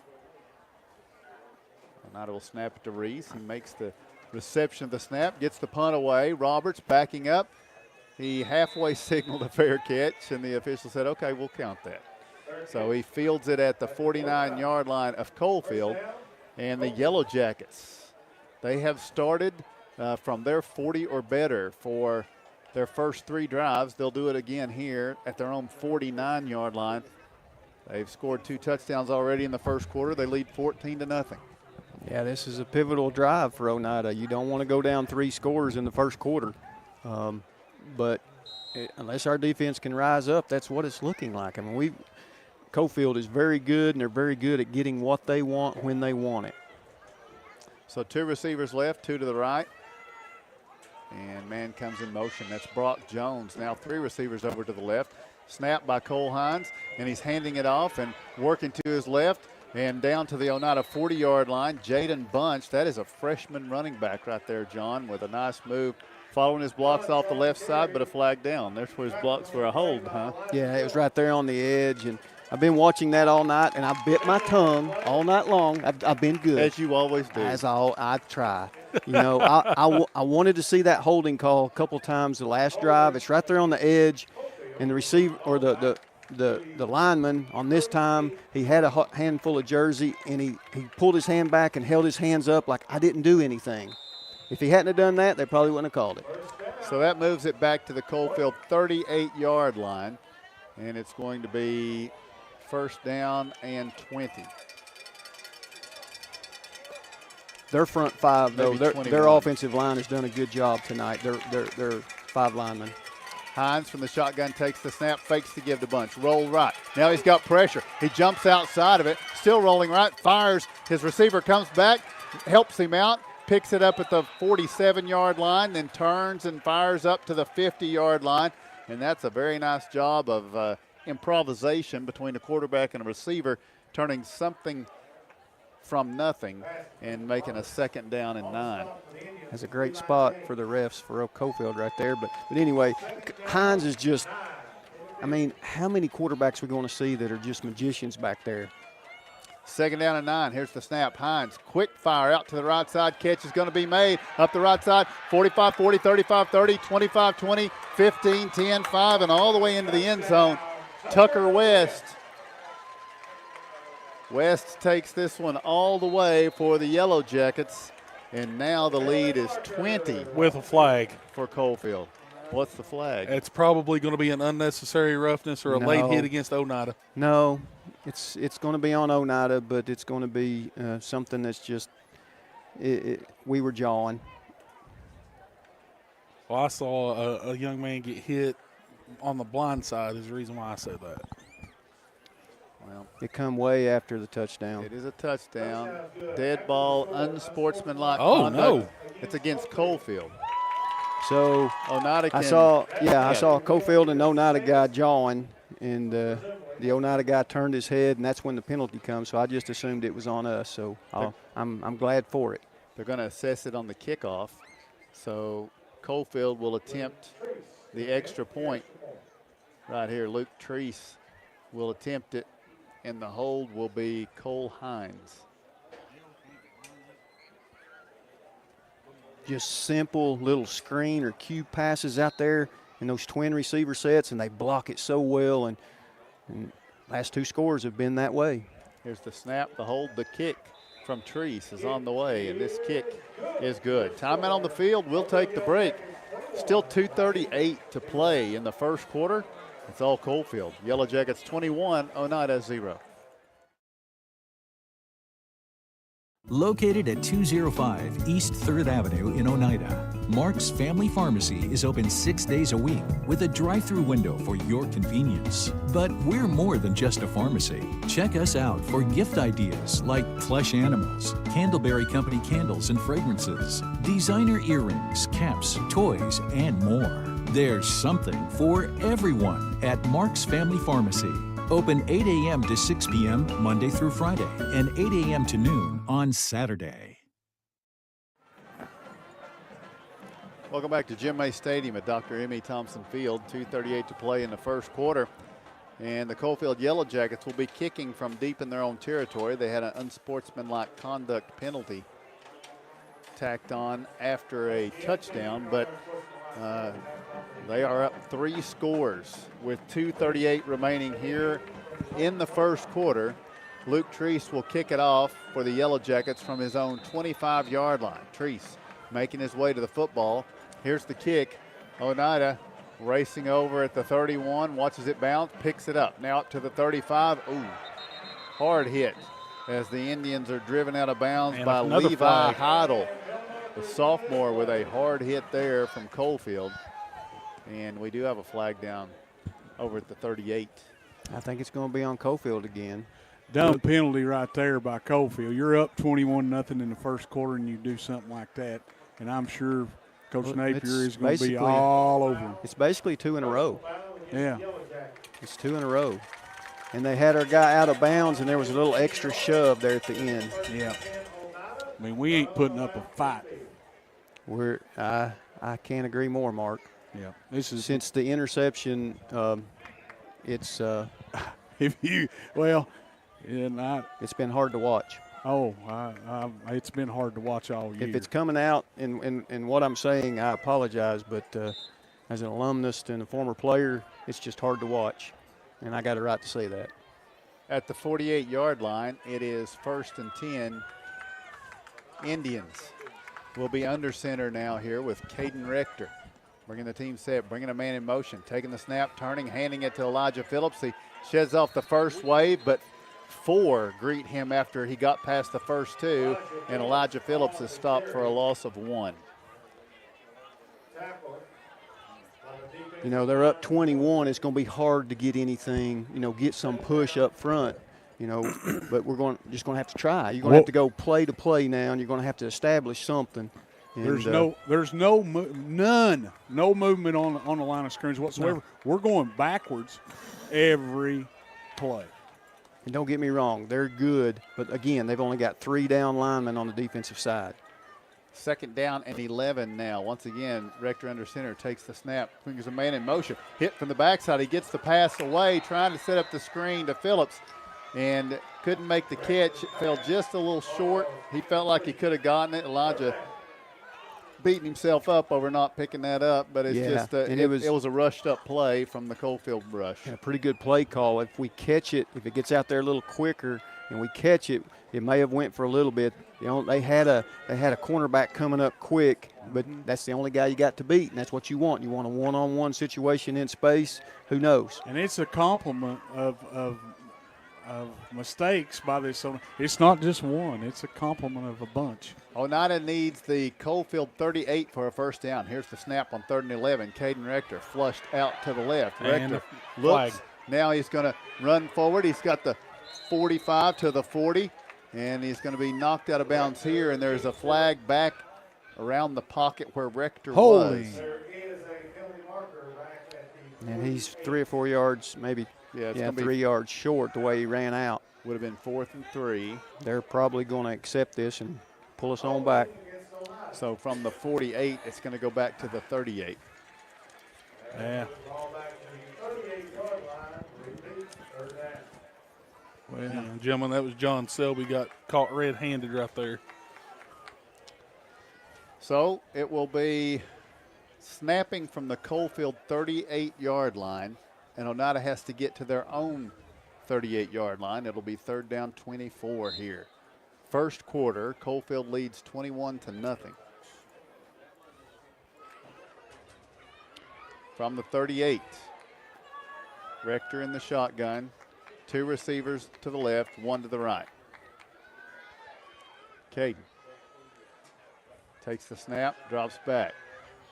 Flush from the pocket out to the right. Oh. Fires it over. It's going to be complete to T.D. Ryan.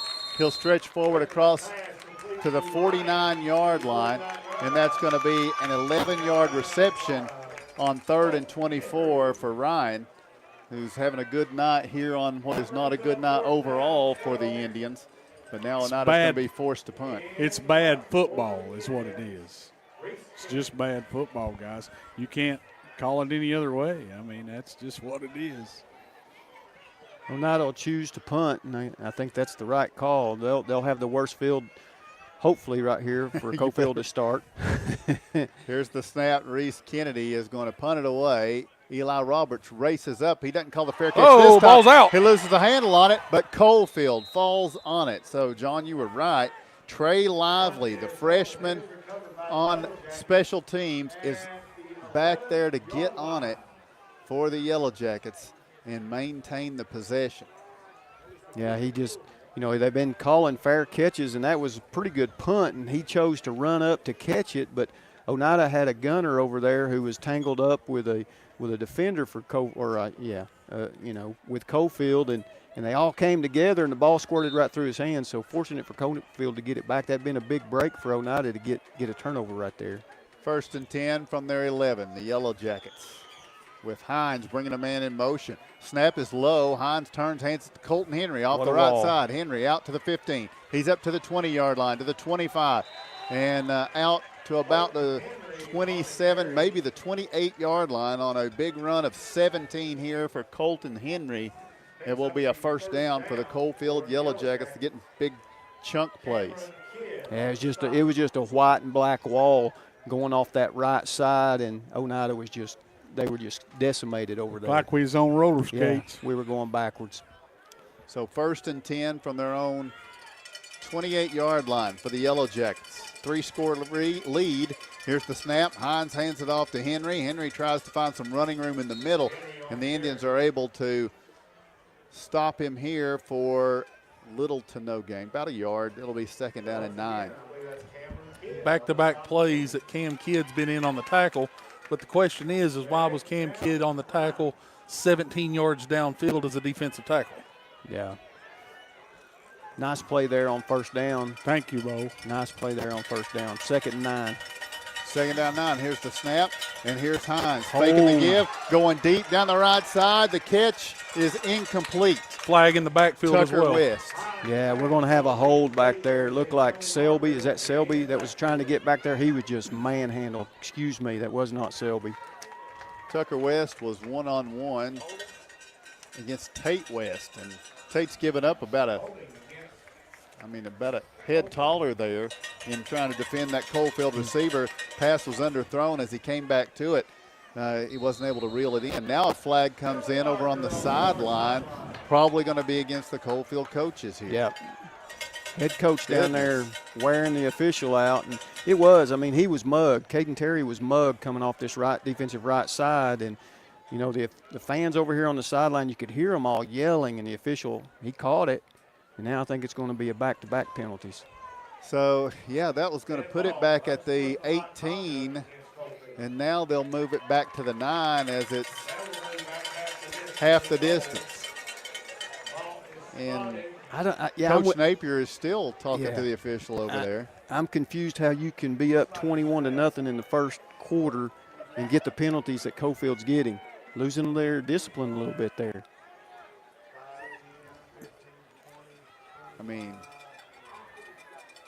Makes it a 2nd down and looks like about 30. I think it's 29. It's from the 9 to the 38. And the way this offense has been clicking, 2 plays to get 30 yards is capable. We got to be careful here. Let's get them off the field, this offense. 2nd and 29. 20 seconds remain here in this first quarter. Hines in the shotgun, takes the snap, pumps right. Now flush from the pocket, looking in the middle. He spins, and he's dropped. Loss of 2, and that will be the end of the first quarter play. So when we come back, it will be 3rd and 31 for the Yellow Jackets. That's the bad news for Coalfield. The good news is they lead. Your score is Coalfield 21, Oneida 0.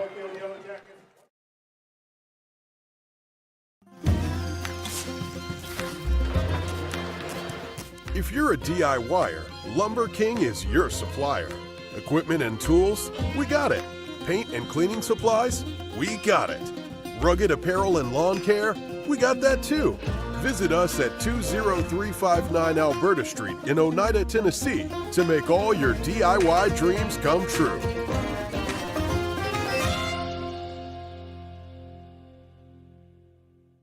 Bill Armstrong with the Big South Fork Air Park. 15 years now we've been in Scott County, and a customer of First National Bank 15 years. It's important to us to use a community bank. First National Bank has always been our bank.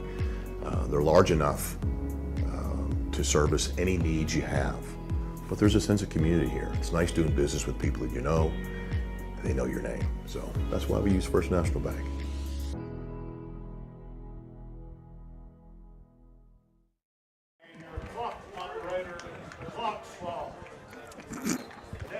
Welcome back to Jim May Stadium at Dr. M.E. Thompson Field. Devlin Markham getting his just desserts. The clock sloth. The sloth. I don't know who came up with that name, but it's perfect. Oh, slow finger. Well, he needs to slow down on the Coalfield scoring side. Yeah. But right now it's 3rd down 31 for the Yellow Jackets as we start this second They've got quarter. us. They've got us right where they want us. It's going to be Hines from the shotgun with Colton Henry to his left. Here's the snap. Hines fakes the give. Fires the quick screen off to the left. Rommel Conlon makes the catch 15. He's out to the 20. He's to the 25-yard line. Gentlemen, he's not down. They don't blow the whistle. He is not down. He gets up. He drives forward to the 40, to the 45, and it's going to be Rommel Conlon. The whistle had not blown. Conlon takes it up to the 49-yard line where it will be 1st and 10 for Coalfield. Bo, what happened there? His knee didn't touch? Knee never touched. He was laying on top of a player, and his knee never touched. I told you. And you know, as a defender, you don't want to get a penalty, but from now on, you know, if you see that, you just tee off on him. It's up to the 47. But it was a great, smart play by the Coalfield offensive player. A conversion of 3rd and Wow. 31 for Coalfield to start the second quarter. Here's the snap. Hines hands it off. This is going to be Colton Henry off the right. Gets across the 50 to Oneida territory up to the 48. Just a big push. I mean, they're another good spot by the official. Wow. It's going to be 2nd down and 5 now for the Yellow Jackets. It is quiet It is in the very House quiet. of Orange Should down be. here tonight. Should be. From the shotgun, Cole Hines with Henry to his right, takes the snap, now runs the option pitch out to Henry. He gets to the corner, he gets the first down inside the 45-yard line all the way up to the 42. It'll be a 1st and 10 for the Yellow Jackets. Bo, how many first downs for each team? 11 for Coalfield, 2 for Oneida. 1st and 10, Yellow Jackets now at the Oneida 42. They're moving quickly here with a 21-0 lead. Now they bring a man in motion, Brock Johnson. What? I mean, It's an offside against the Indians. I mean, I don't know. I just don't get it. 5-yard penalty. 4th penalty for Oneida already tonight. They've been penalized 35 yards. Coalfield has been penalized 6 times tonight for a total of 117 yards already in this game. They've got 2 or 3 big ones. 1st and 5, Yellow Jackets. Trio of receivers off to the left. Hines takes the snap, looking left, flushed by Daugherty, but he breaks contain, gets out to the 35, picks up a block, and gets out near the 30-yard line. Hines will get actually to the 31, and that will be enough for a Coalfield Yellow Jacket 1st down. Stops the clock with 10:01 to play. And you've got an Indian down on the Here sideline. in the first quarter. There was a little bit of a pile up there at the end of that. And it's Tate West, I think, that got rolled up at the end. No, it looks like it may be Colton Daugherty. Yeah. No, it's Tate West. Is it Tate? Okay. Yeah. So it will be 1st and 10. From the shotgun, Coalfield at the Oneida 31. Here's Hines running the option. Well played here by the Indians, and Hines is going to be dropped for a loss of yardage. That was a nice play there by Elijah Phillips and teammates in containing that speed option. Yeah, they just going speed option left, speed option right, and having a little bit of success with it until that play. So Oneida played it well.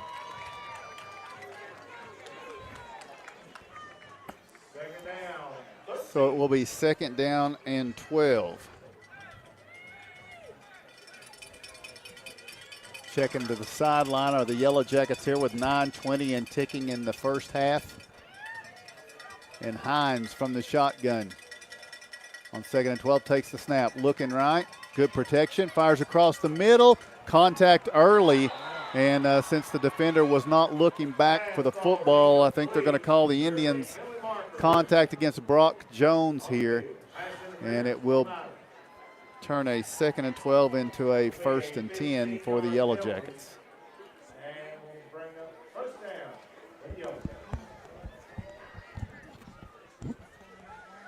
9:07 to play in the first half. Coalfield 21, Oneida 0. Let's see where it goes to here. They're going to set it down at the 20 or at the 18. It'll be 1st and 10. Now Hines brings a man in motion. Eli Roberts, here's the snap, handed off. This is going to be Henry over the right side, gets down inside the 15, down near the 14. So about a 4-yard carry on 1st down. It'll be 2nd down and 6. That's her mama talking. And it looks like Colton Henry a little bit gimpy coming off the side right here. Looked like he got rolled up a little bit there on the tackle. Well, they do not need that going into the playoffs next week. That's a big key to that Coalfield team on both sides of the football. So hopefully that's just something Colton can shake off there. And the new running back will be Jaden Bunch, the freshman. Here's the snap. Hines dropping back, trying to set up the screen. Fires it to, I think, Brock Jones. But the Indians got good pressure and kept him from being able to find either Bunch or Jones cleanly, and it's going to be 3rd down and 6. Clock is running with 8 minutes to go. Why is it running? That's not a incomplete on pass. an incomplete New pass, rule. it's still running. It's new rule. Incomplete pass, it runs. It's still running. Yep. Almost 30 seconds off since that. Well, that's a good thing. Well, I mean, Coach May is pointing it out to them, but yeah, to no avail. Here's the snap on 3rd down and 6. Hines flushed from the pocket, sweeps off to his right, now fires into the end zone. What a pass. What Did a he find catch. Conlon? Sure what a catch. Oh, my goodness. Touchdown, Coalfield. I mean, Hines put that in the only spot possible, low and away, and Rommel Conlon went down and caught it. That might be one of the finest pass connections we've seen this year. Yeah, and it was a great catch. Now, if we it looked like he may have trapped it and he hit it. The official was on the back, but he still caught it. That was great. You had one up here looking too, and so, I mean, 2 officials next time. I'm not going to make a mistake, John. You're right, Mark. You know, if they both made a mistake, it would cancel out. Right, but good coverage. And it's a touchdown. Right, there you go. We had good coverage. And we also it was rushing the quarterback. Yeah. And, I mean, just a good play by Coalfield. Yeah. Indians played that well, but Coalfield played it better. The extra point attempt from Treese. This one's high enough, definitely. Long enough. It's good. Time it on the field. We'll take the break. Your score, 7:34 to play in the first half. It's Coalfield 28, Oneida 0. Keith Markham from Markham's Furniture and Appliances. I'd like to invite you to come shop with us at Markham's Furniture and Appliance. Been in business since 1949, locally owned, family owned.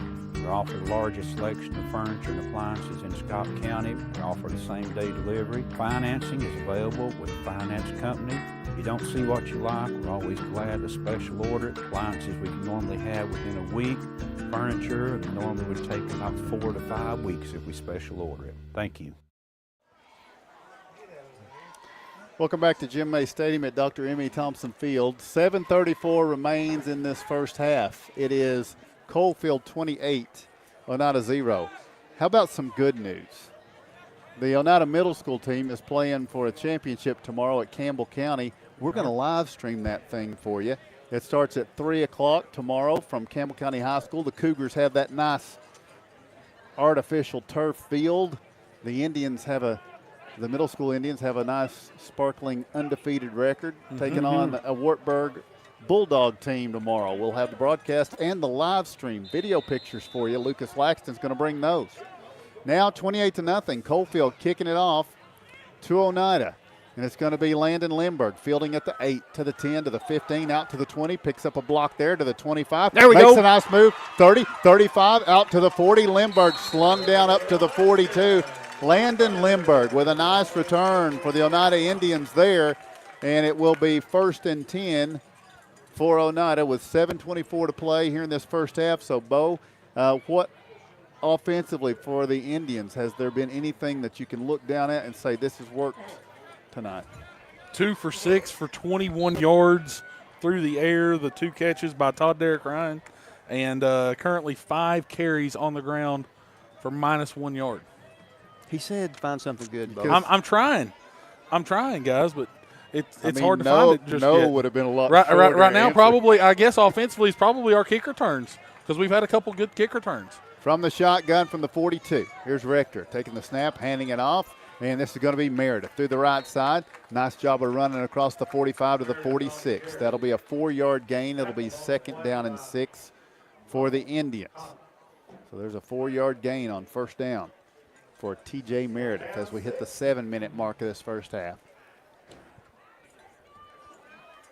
Yeah, you're just looking for something positive, something to build off on, and, a 1st down is a good place to start.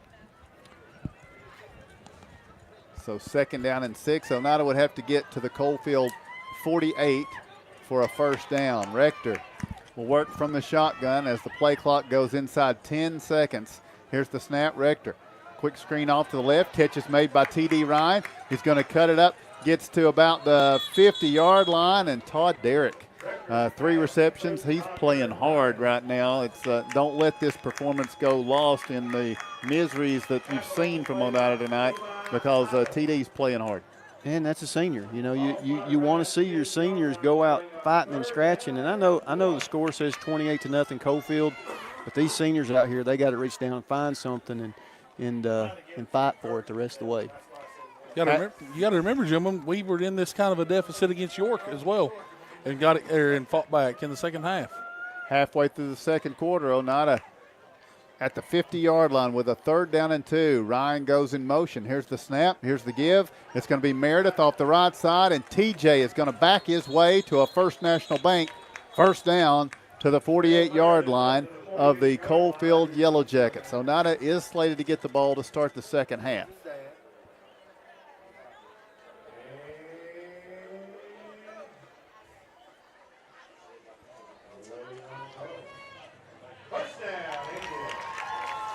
So 5:46 to play, first quarter. They just don't trust us. Oh, they couldn't be a first down, could it? Next week, we go to Hampton.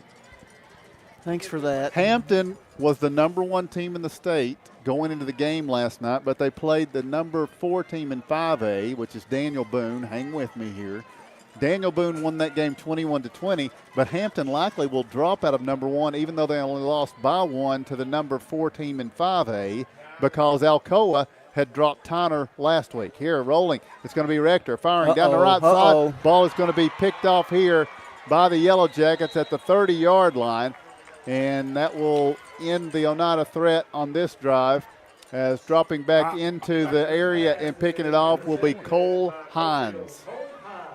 Yeah, again, throwing into coverage. You can't do it, you know, as soon as he let her fly. I don't know what he's seeing, but our guys running, they're not going to get behind these safeties. These safeties are playing deep. They're coached well. They've seen film. They know he wants to throw it deep. We got to throw it underneath, take what they give us. And safeties are going to have a field day if we keep going there. So the Indians' second turnover of the night. And it will be 1st and 10. Coalfield at their own 30-yard line. And that's Treese in at quarterback, the sophomore, rolling to his right, looking, firing deep downfield, trying to get it to Conlon, trying to make some magic happen there, but Lindbergh was providing good coverage. Falls incomplete. It will be 2nd down and 10 for the Yellow Jackets. Yeah, I got him out of the pocket a little bit, flushed him out, and he's running to his right, and he's trying to get set. Just wasn't able to get enough on the pass, and it sails harmlessly out of bounds. But he had a guy floating with him coming this way. If it had been a good pass, we'd have been in trouble. So Luke Treese, the sophomore, now at quarterback with a 2nd down and 10. Takes the snap, looks right. Pumps, now goes to the outlet. Eli Roberts to the 30, 35, up to the 40-yard line. He's going to be dropped here, but not before he gets to the 43 and a first down. Levi James with the tackle. They run a scheme for all those Tennessee fans that see those multiple receivers out, and they run a scheme kind of similar to that where they always have an outlet. All right, timeout. We'll take the same with 4:50 to play here in the first half. Coalfield 28, Oneida 0. Home-style cooking with friendly service and a relaxed atmosphere. That's Razax. Razax offers breakfast served daily, just like Grandma fixed it, and daily specials like country fried steak, turkey and dressing, and of course, a fish fry every Friday. Razax has a full menu, ranging from quick and easy favorites like hamburgers and club sandwiches to comfort foods like pinto beans. And you'll love something off the grill, like grade A cut sirloin, ribeye, or shrimp kebabs. That's Razax on U.S. Highway 27 in Helenwood. Razax, country cooking and great steaks. Welcome back to Jim May Stadium. 28-0, the Yellow Jackets in the lead. And it will be Coalfield's football. John, this may be on us. I think we left the game up 2 days longer than we were supposed to. So 4:50 to go in the first half. going to be Coalfield. I'm not biting. It's going to be Luke Treese from the shotgun. Running back to his left. Trio of receivers to the right. Eli Roberts goes left. Now the snap. Here's the big running back fighting through here. It's going to be Eli Justice, the sophomore, stretching forward to the 47-yard line. It's going to be 2nd down and 6.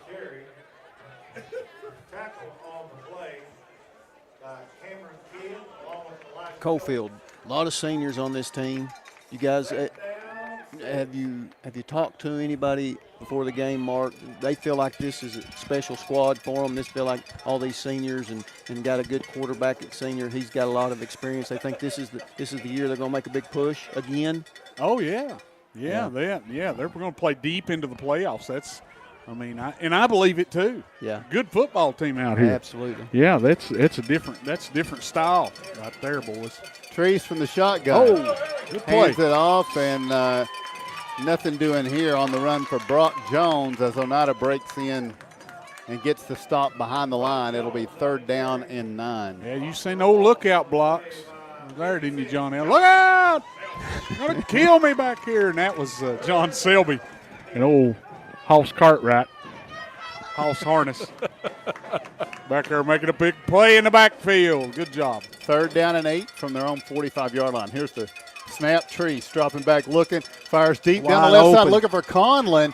Conlon contacted as the ball got there, and he's still able to hang on. What about the skills of Rommel Conlon here tonight?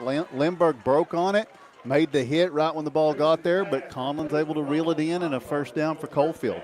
Throw her up, catch it. Yeah, he was over there wide open. A long throw. I know throwing across the field there, and the receiver just wide open. What can you say? Roberts goes in motion across the formation. Yeah. And one of the last receivers, time we jumped, this time they did. It's not against the Indians. It will be a false start against Coalfield. The receiver moved over there. They took a guy in motion there, and the receiver moved. That's a good thing for the Indians. So it'll be 1st and 15 for the Yellow Jackets, 3:09 to play here in the first half. 28-0 is the score. And here's the snap. And here is Treese firing. It's going to be incomplete. Who's he throwing it to? Yeah, is that who's he throwing it to? There's nobody there. He got rid of it. Should have been a flag. The officials are looking at each other like one of them should throw it or not, but neither one's going to do it. Scared to death of Napier, I bet. Wow. Now, Napier's a big old rascal. Be afraid of him, too. All right, so 2nd down 15. Here's the snap. Treese fires out on the right side and bobbling in.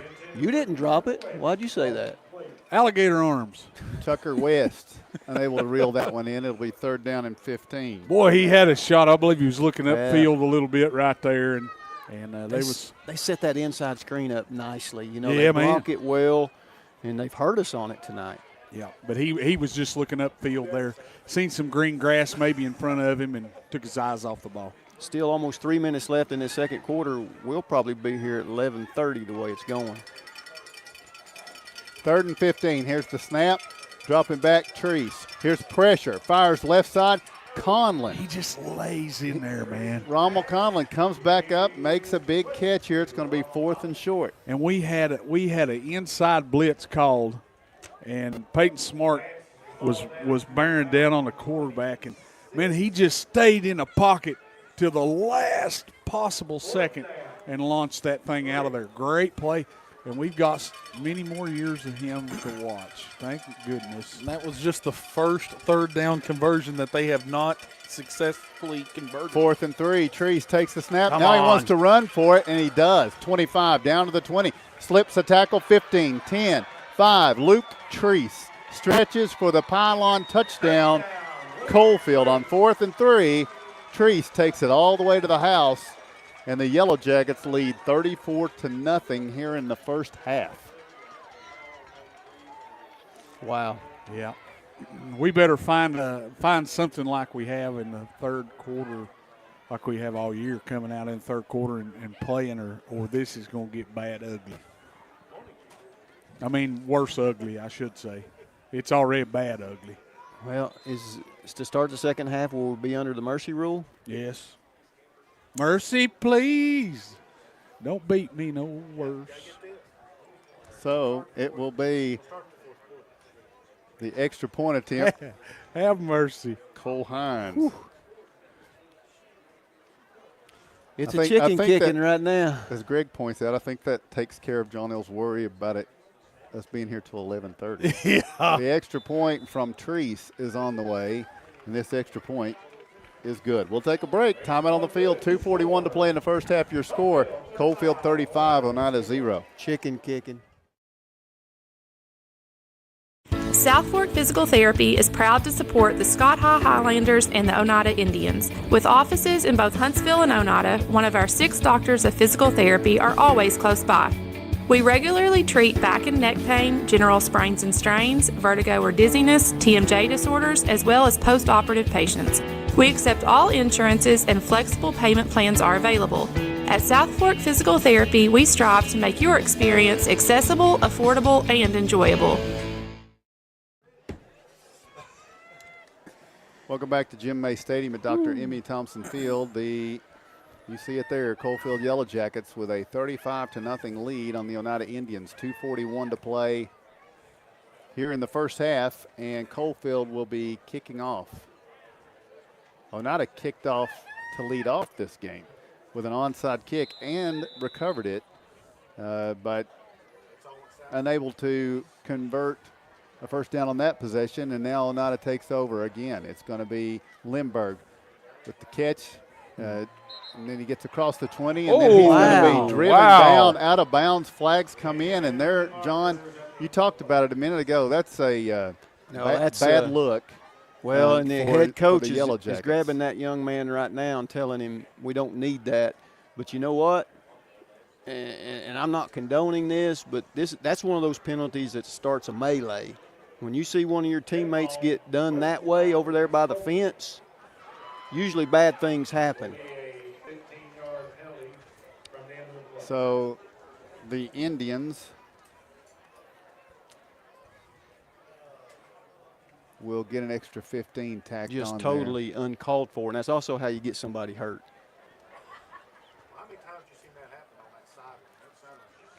So now it's going to be Oneida football out at the 35-yard line. I mean, Coalfield, they're up 35-0, but they're playing with a little bit of edge, a little bit of nasty. And I'm not saying that's a good thing or a bad thing. I'm just saying they're playing with it. So now it will be Indian football. Rector from the shotgun, running back to his left, to receiver's left. Here's the snap and the give. It's going to be Meredith. Driving through to the 40s, to the 45, and it takes on a would-be tackler, and it's going to be tackled out of bounds. Meredith picks up a First National Bank first down all the way up to the 46-yard line with a nice hard run. And he finished it strong right there at the end. He knew he was going to take a tag, and he lowered the shoulder and laid into the defender and finished strong. That's a good run. They set the edge nice, did the offensive line, and, you know, best run of the night by far, I would say. Right, Bo? Yes. So now it's going to be 1st and 10 Indians from their own 46-yard line. Rector from the shotgun. Hard count gets Coalfield into the neutral zone, and that'll give Oneida an extra 5 and put them in Coalfield territory on the 49-yard line. Would love to see the high school game adopt it to where if you can draw them offside, you get a free play as the offense, but that's not the way it is. So 9 penalties for 142 yards on Coalfield right now. A little bit undisciplined at times, and that, you know, as they go into the playoffs, that can hurt you. That's going to hurt them against some better football teams. You're right. Here's the snap, and the pass out to T.D. Ryan. There we He's go. to the 50, sheds a man, 45, 40, No! 35. Come on! Down to the 32-yard line, T.D. Ryan getting the football, but here's a flag back at the 43 of Coalfield. That's a penalty. That's a penalty. Blocking the back. Yes, And it is a penalty. You know, all you got to do, if you're blocking that up, you don't necessarily have to do anything but get in their way. You know, But when you extend those hands, you're going to get busted.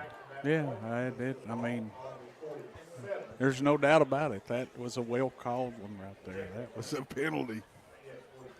So from the 47-yard line, now the Indians have a 1st down and 9. So And that is a First National Bank 1st down. And my blurt, actually it's a replay of first because we drew them off sides for a 1st and 5. So we went from 1st and 5 to 1st and 8.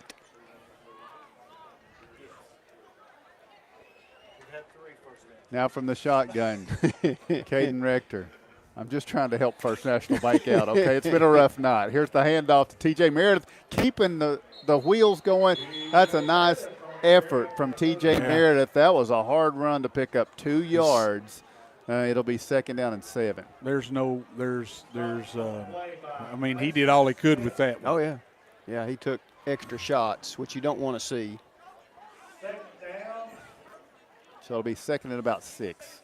With a minute and a half to go here in the first half.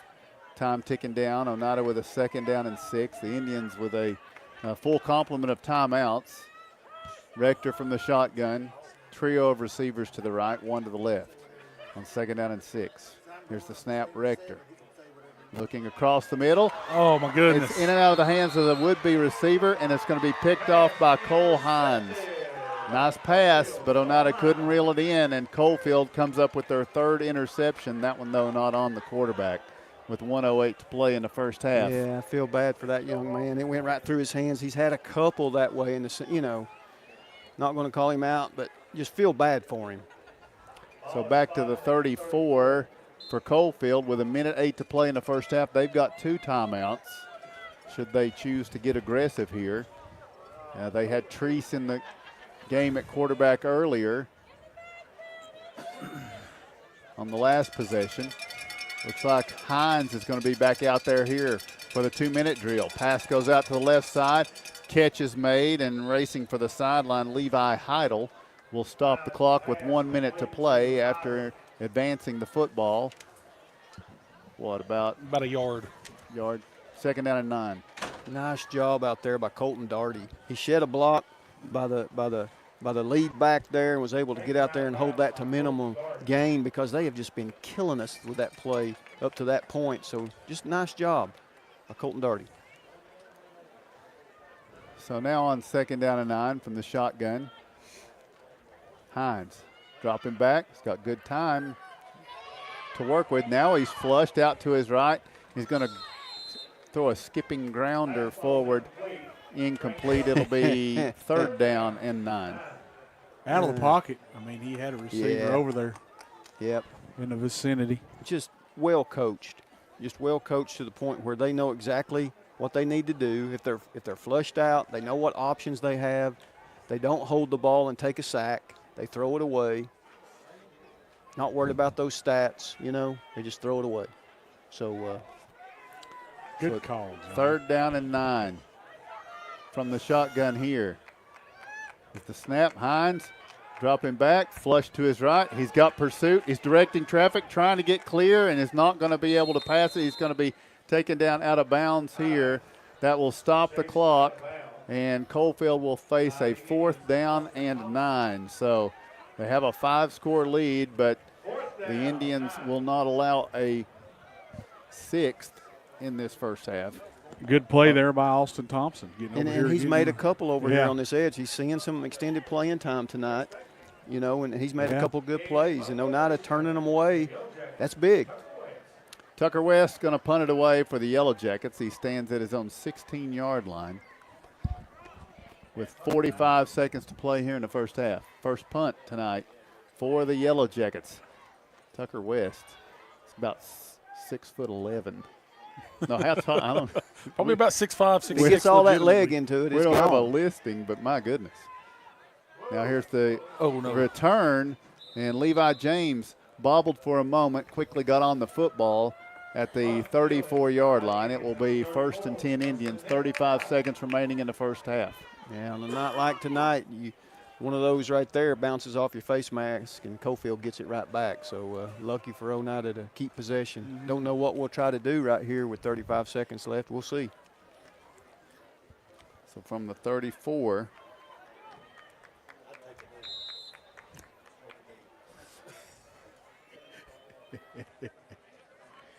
Well, it can't get any worse. Well, it can. 1st and 10. It can. And we probably need an 11th player to start. There we go. And we're probably going to get a. Yes, we've checked out, fellas. Here comes timeout for Coach May. We'll take the break. With 35 seconds remaining in the first half, we'll take the break. Your score, it is Coalfield 35, Oneida 0.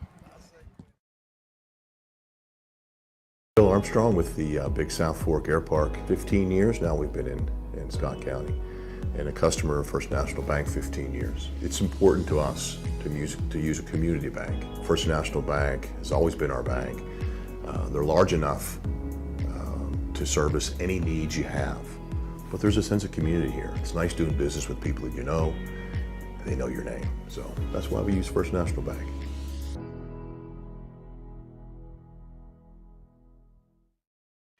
No, we give it away. Welcome back to Jim May Stadium at Dr. M.E. Thompson Field. It is Coalfield 35, Oneida 0. We are seconds away from halftime, where you will have the scoring recap and the statistics. Kevin and Bo will bring you what was voted the most entertaining halftime show on IH Sports Network in a tie. Their halftime show tied with Rick and Woody's as top IHSN halftime show. They've done a great job this year. Here's the snap. It's going to be Caden Rector rolling to his right. He's got protection. He's looking downfield, directing traffic. Now he fires the pass. It is finger-tipped and caught. Nicely done by the Indians, advancing up to the 48-yard line. It's a First National Bank first down. On the reception, that's Landon Limberg. I think he may have fell on the ball there, too, and took a little wind out of it, but Oneida's going to call another timeout here with 26 seconds left and ball at the 48. He's tough as a pine knot, though. So we'll keep a timeout. And I mentioned it earlier. Nobody wanted to say anything, but next week we're on the road. We're going to have an audio-only broadcast at Hampton. And so you are in this audio broadcast at Hampton.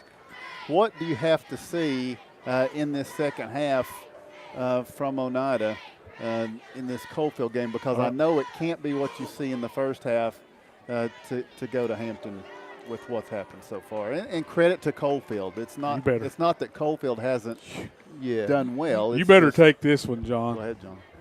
Fight. You got to see some heart and some fight.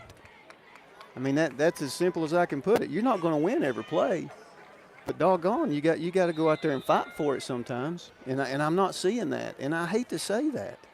1st and 10 from their own 48. Here's the snap. Rector fires out to the right side. Catch is made by Colton Darty, and then Darty is going to be escorted out of bounds. That'll stop the clock. It's on the Coalfield side of the 50 at the 46 with 19 seconds. And can we revisit that? I mean, it's probably going to upset some parents. And I, in no way, shape, or form, want to offend anyone by making that statement, because there are kids out there that are doing it. I'm talking about a cumulative effort on the entire team. Here's the snap. Rector rolling to his left on 2nd down and 4. Heavy pressure, fires it up. Nice catch made by Tate West. Takes the contact, makes the reception, and knocked out of bounds. Tate gets in a big crowd of people like that, man. Seems like every time. And he catches the football, brings it in a heavy pressure like that, and takes a big shot and hangs on. Just First National Bank first down, by the way. Last couple of plays, fight. I seen some linemen do a pancake block right there. 1st and 10. Rector takes the snap, looking. Tate squares up, makes the catch, and goes out of bounds, stopping the clock with 9.4 seconds. Now Oneida up to the 27-yard line. 9.4 seconds, though. You got one timeout. And you can either throw this one to the end zone, or you can try to get, 10 more yards and send your field goal kicker out there. Get some points. Get something positive going to halftime that you can take in there to talk about, and you get the ball to start the third quarter. So the Indians will snap it from the 27-yard line with 9 seconds. Here's the snap. Rector rolling to his right. Rector stretching, loses a man, fires into the end zone. Touchdown! Levi James. There we go. No, change that.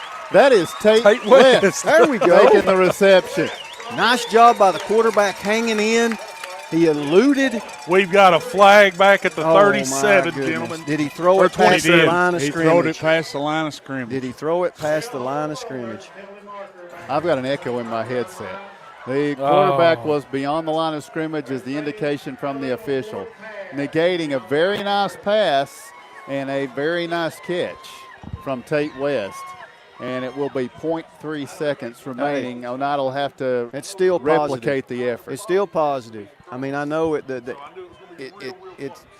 was close over there, but what a play, what a catch, what a throw.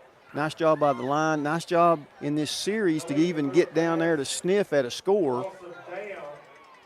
Only problem is it knocks you out of field goal range. Oneida takes a timeout. Does We'll just keep it here. One Does more it? play. Possibly. No, it don't knock you out. I was going to say, I don't know. necessarily think it does. I think you got to give him the opportunity for it right here. This would be if you were to choose to do that, which it appears the Indians are not considering in the least. Be a 49-yarder? I believe you're right. 49-yarder. That would be a school record, as Kevin is pointing out to anyone that will I'm listen. flipping over here. Barna's stats on the year, guys. Oh, wait, here he comes. It is Barna. He's 4 of 8. He's 2 of 4 from 30 to 39, 2 of 3 from 40 to 49, 0 of 1 from 50 plus on this year. This would be from it's closer to the right hash, but it's between the hashes for the left-footed kicker. This is a 49-yard attempt, and it would be a school record in a mostly dark first half against Coalfield. It would be a nice bright spot. Okay, so to if take away here. If it's short, they have a guy in the end zone. He can return it. Always with the positive. Here comes the attempt. And first we have a timeout called by the Yellow Jackets. I'm still not going to take a quick break because I don't want to miss this this potential setup. I mean, we have a potential school record setting up here. The school record is 45 yards. It's held by Byron Billingsley and Jimmy Barna, Luke's dad. Yeah, we don't need two guys holding the same record. No, it's time to get a new one. Now, you look at the tape. You look at the tape. There's no wind really to affect this thing. There was some wind blowing earlier tonight in the pregame, but right now the tape's just hanging dead on the post. So you're kicking. It's a little cool. Yep. It's a little cool. See Jim, his dad down there talking he's to him. nervous. Yeah, he's talking. He can't even watch. Luke's been entertaining possibilities of different places. This is his first year playing football. He's a soccer guy, but he came out for football, and here's an opportunity. So here we go. Caden Rector will hold. It's actually going to be at the 38. 38. It's going to be a 48-yard attempt. Rector to hold. Barna, a couple of steps to the right. Now steps back with that left foot. Rector puts the hand out. Here's the snap, the hold. The kick from Barna is on the way, and it is off to the right. So that is the end of the first half. We go to halftime, telling you the score at the break. It is Coalfield 35 and Oneida 0. At Big South Fork Medical Center, our dedicated team of medical professionals are available 24/7 should you or your family need high-quality care. We have an emergency room, inpatient unit, and a range of outpatient services. Big South Fork Medical Center, your local hospital where we're small enough to care, but large enough to heal. For more information on what we have to offer, you can visit our website, www.bsfmedical.com. Forget the bucket. Stop buying those expensive car care products. For a supreme clean, visit TNT Car Wash in Oneida. TNT Car Wash features the latest in touch-free car wash technology. TNT's touchless automatic wash bays are tough on road grime, but gentle on your car's finish. These feature-packed automatics give you complete control of the wash, including a wheel brush option. Want to wash it yourself? TNT also has traditional wash bays. And don't forget the interior, both vacuum and shampoo stations available. For a dynamite clean, TNT Car Wash, Oneida. Keith Markham from Markham's Furniture and Appliances. I'd like to invite you to come shop with us at Markham's Furniture and Appliances. Been in business since 1949, locally owned, family owned. We offer the largest selection of furniture and appliances in Scott County. We offer the same-day delivery. Financing is available with a finance company.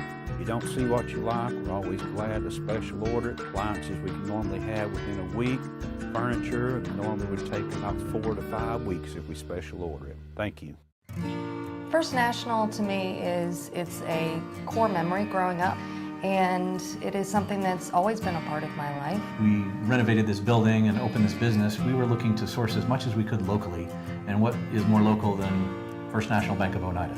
First National Bank is very involved with a lot of the local community events and supporting of businesses. We've seen them involved with the fair and the sports locally and other things that I think is just indicative of the local community being supported by the local bank. Welcome back to Oneida, and your halftime score is the Oneida Indians 0, the Coalfield Yellow Jackets 35. With our first half scoring summary, Bo Kidd. We'll start it off with 8:13 to go in the first quarter. It was quarterback Cole Hines finding Tucker West on a 13-yard touchdown strike, capping off a 7-play, 56-yard drive. The extra point from Treese was good, and Coalfield opened up a 7-0 lead. After a bad penalty by the Indians to force a punt, Coalfield would get good field position yet again, and at 5:06 on the clock in the first quarter, Cole Hines would find Eli Roberts on a 26-yard touchdown strike, capping off a 5-play, 57-yard drive. The extra point from Luke Treese was good, making it a 14-0 lead. With 2:38 to play in the first quarter, Hines would again go to the air and find Tucker West, this time for a 50-yard touchdown strike. The extra point from Treese was good, and it was 21-0 Coalfield at the end of the first quarter. In the second quarter, with 7:34 to play, the Yellow Jackets would again go to the air. It would be Cole Hines finding Ramel Conlon from 14 yards out. This their longest drive of the night, an 11-play, 89-yard drive that took 5.5 minutes off the clock. The extra point from Treese was good, and it was 28-0 Coalfield. And finally, with 2:41 to go in the first half, Luke Treese would carry it. The backup quarterback for Coalfield, he would scamper in from 26 yards out for the touchdown. He would then turn around and hit the extra point for a 9-play, 70-yard drive, and the Jackets lead the Indians 35-0 at the break. All right, thank you, Bo. And while Bo gets the individual statistics together, we're going to take our final opportunity to enjoy the Oneida High School Ride the Tribe Marching Band.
Oneida Pride of the Tribe Marching Band.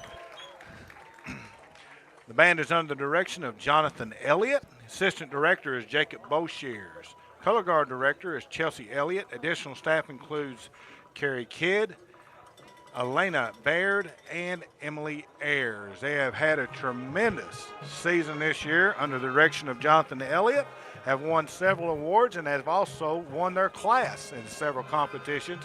So congratulations to the Pride of the Tribe Marching Band. We're going to take a 2-minute break, and when we return, Bo's going to catch us up on the individual statistics right after this.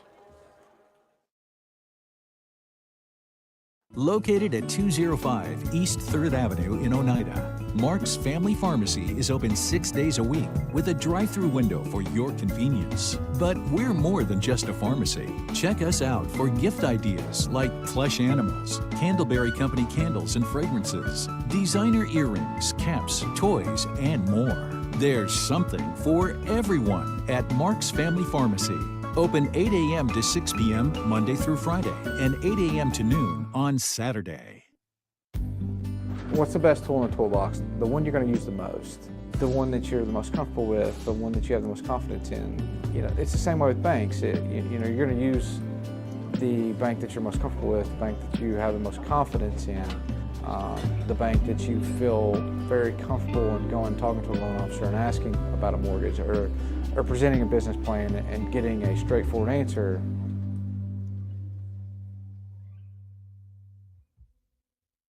The superior technology of fiber optics carries a communication signal that is more robust and reliable than older technologies. Connecting homes and businesses directly to fiber optic networks enables enormous improvements in what bandwidth devices are capable of delivering. Experience Highland Communications' world-class broadband, delivered over Highland Telephone Cooperative's fiber optic network to make your online experience extraordinary.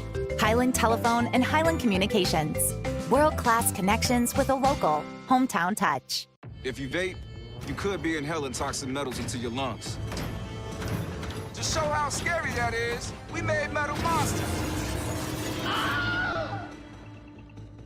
With special effects that show metal particles being inhaled. And music that would make your heart race. But nothing is as scary as the facts. Vaping can deliver toxic metals like nickel and lead into your lungs. That's metal in your lungs. Tail sleep.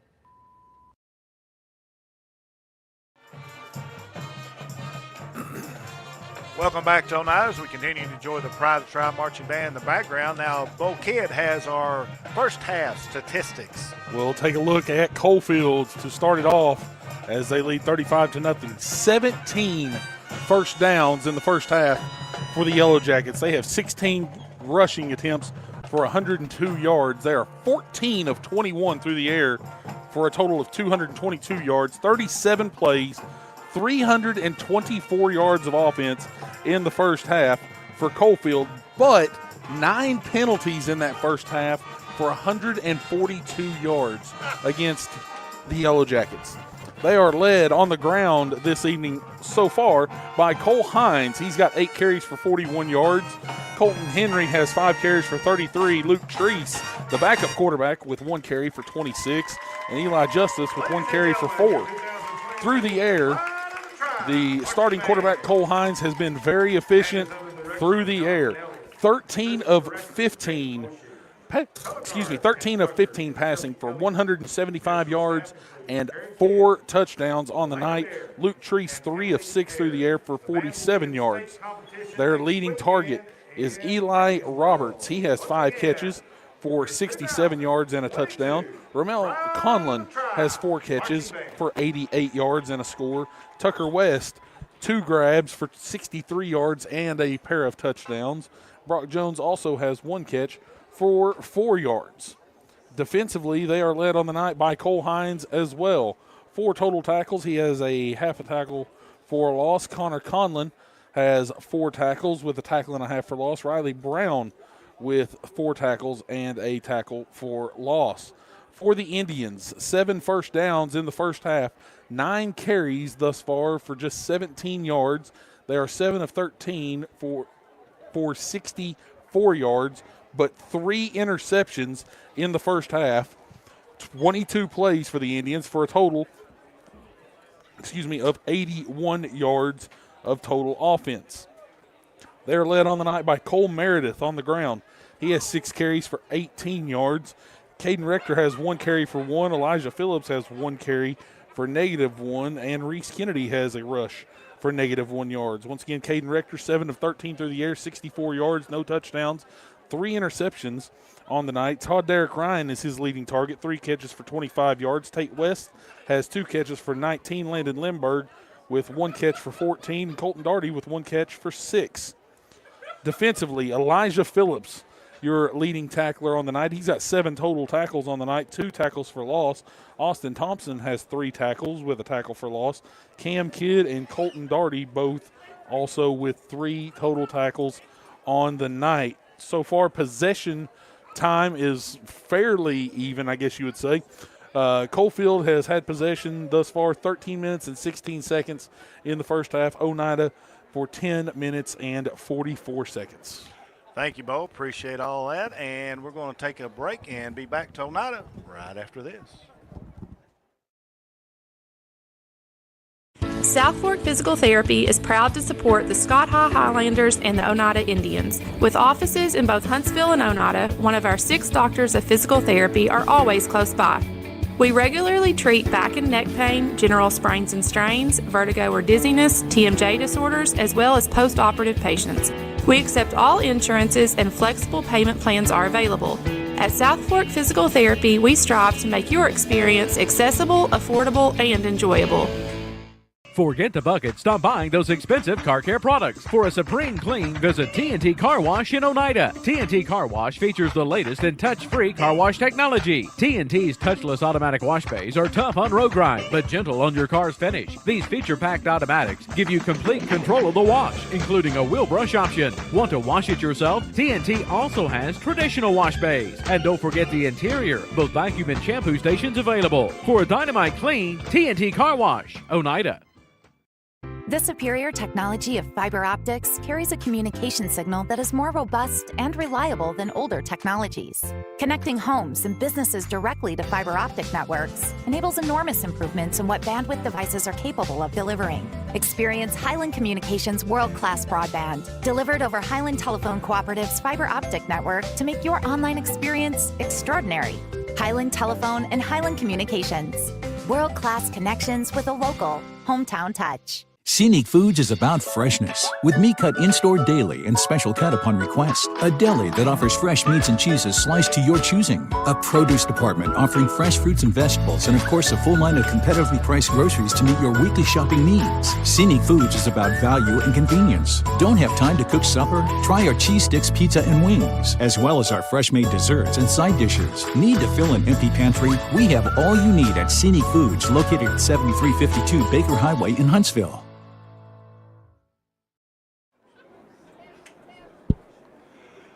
Welcome back, as we got a few minutes left before the start of the second half. Now, tomorrow is going to be a huge day in the middle school program as the Indians return to the championship game in middle school football. They're going to be taking on a new foe as far as the championship game goes. They've met them plenty of times before in the Wartburg Bulldogs. Bo Kidd, Oneida faced them earlier in the year, but it's not the same Bulldog team we saw earlier in the season. Doesn't seem to be. You know, Oneida did knock off Wartburg earlier in the season. I believe it was week 4 and shut them out, actually. It was a 33-0 victory for the Indians in that contest. But Wartburg has gotten progressively better all season long. They knock off they defeat Harriman in that opening round and then knock off Rockwood in the semifinals last week. So that's a big win for that program to knock off a Rockwood team like that. And now you see them going into the championship game against the Indians tomorrow. And you take a look at that team, they're starting to gain a little bit of traction, especially through the air. For Wartburg. That young man, it's for middle school, you have to think about that. For 10 games that he's played, 965 yards for that young quarterback and 14 touchdowns that's not too shabby, especially for a team that. No, he's 35 yards from a 1,000-yard season. Exactly. So, that's not too shabby for a young man in middle school to be doing that, and also completing around 65% of his passes.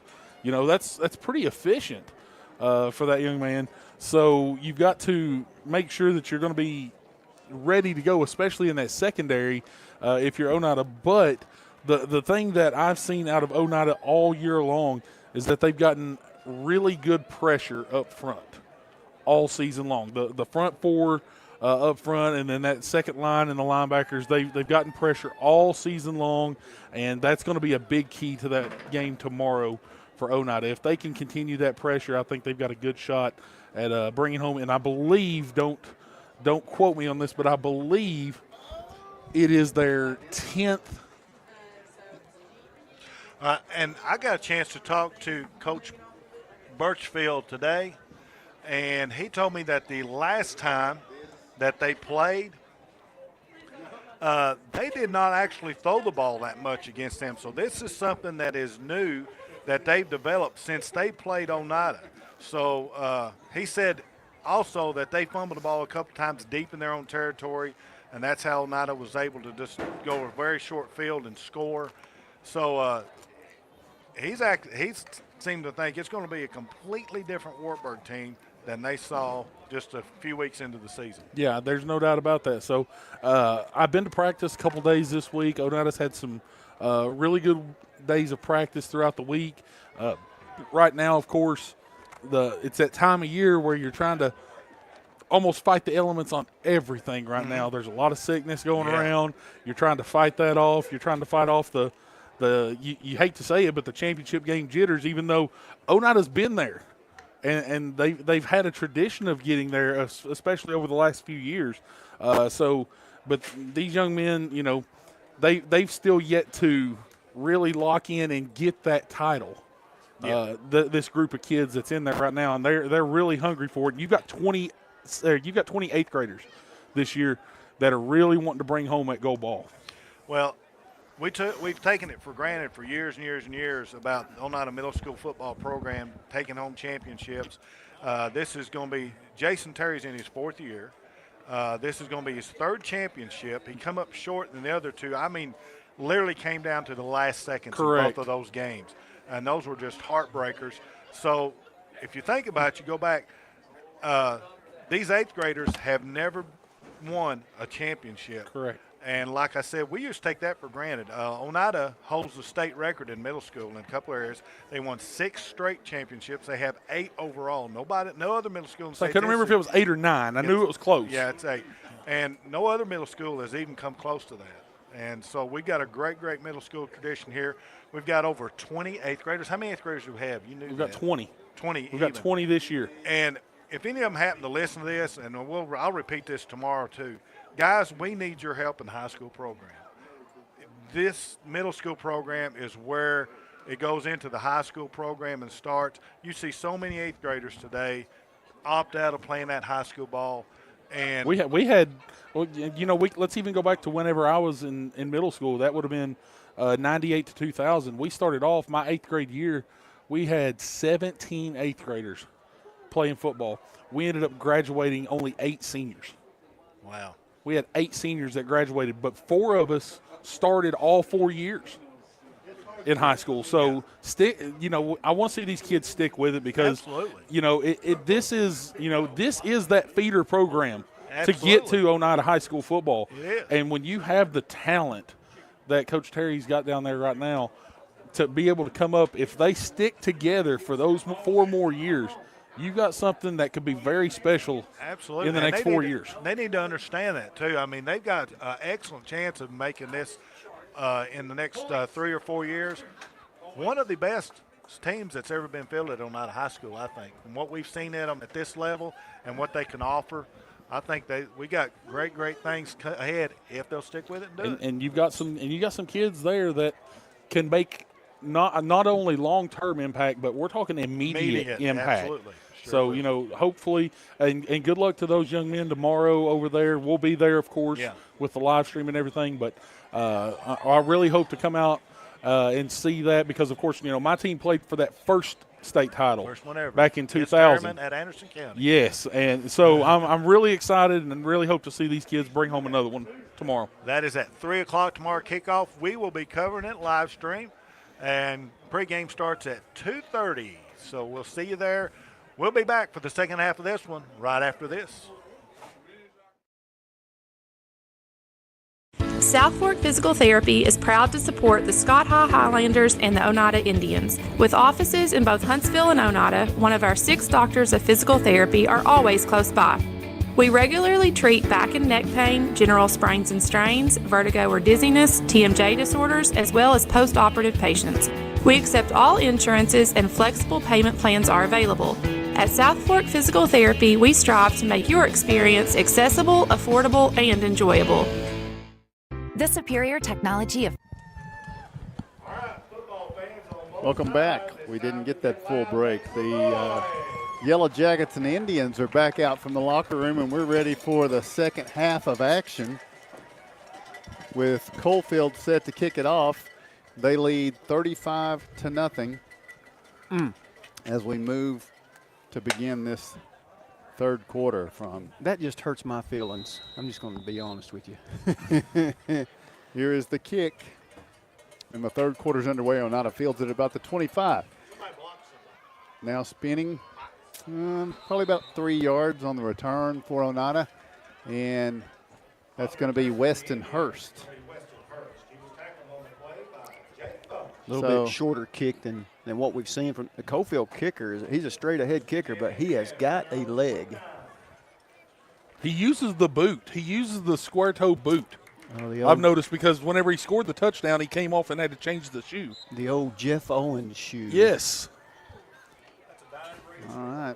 So from the 34 with the clock running in a 35-0 third quarter, Oneida will try to give the clock a reason to stop, but they got to score to do it. Here's Caden Rector taking the snap, firing it out for Colton Daugherty.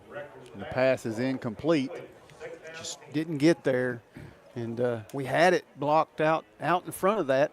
May have been a good positive play to start the third quarter, but it'll be 2nd and 10. And so again, the clock continues to run here because of the deficit that the Indians face to start the third. It'll be 2nd down and 10. From the 29-yard line. Mark's taking an extended halftime break as he shovels pizza in back there. Rector from the shotgun, running back to his right, 2 receivers left, 1 to the right. Rector takes the snap, brings it down, hands it off, blasting through the middle to the 35, to the 40, out to the 43-yard line. Oh, That's yeah. a nice run on 2nd down there by TJ Meredith. Yep. He took a shot, but he kind of gave one, and he may have took a little one of those shots to the elbow or the shoulder, and he's going to ask to come out. Yeah. And they're going to get him with Reese Kennedy.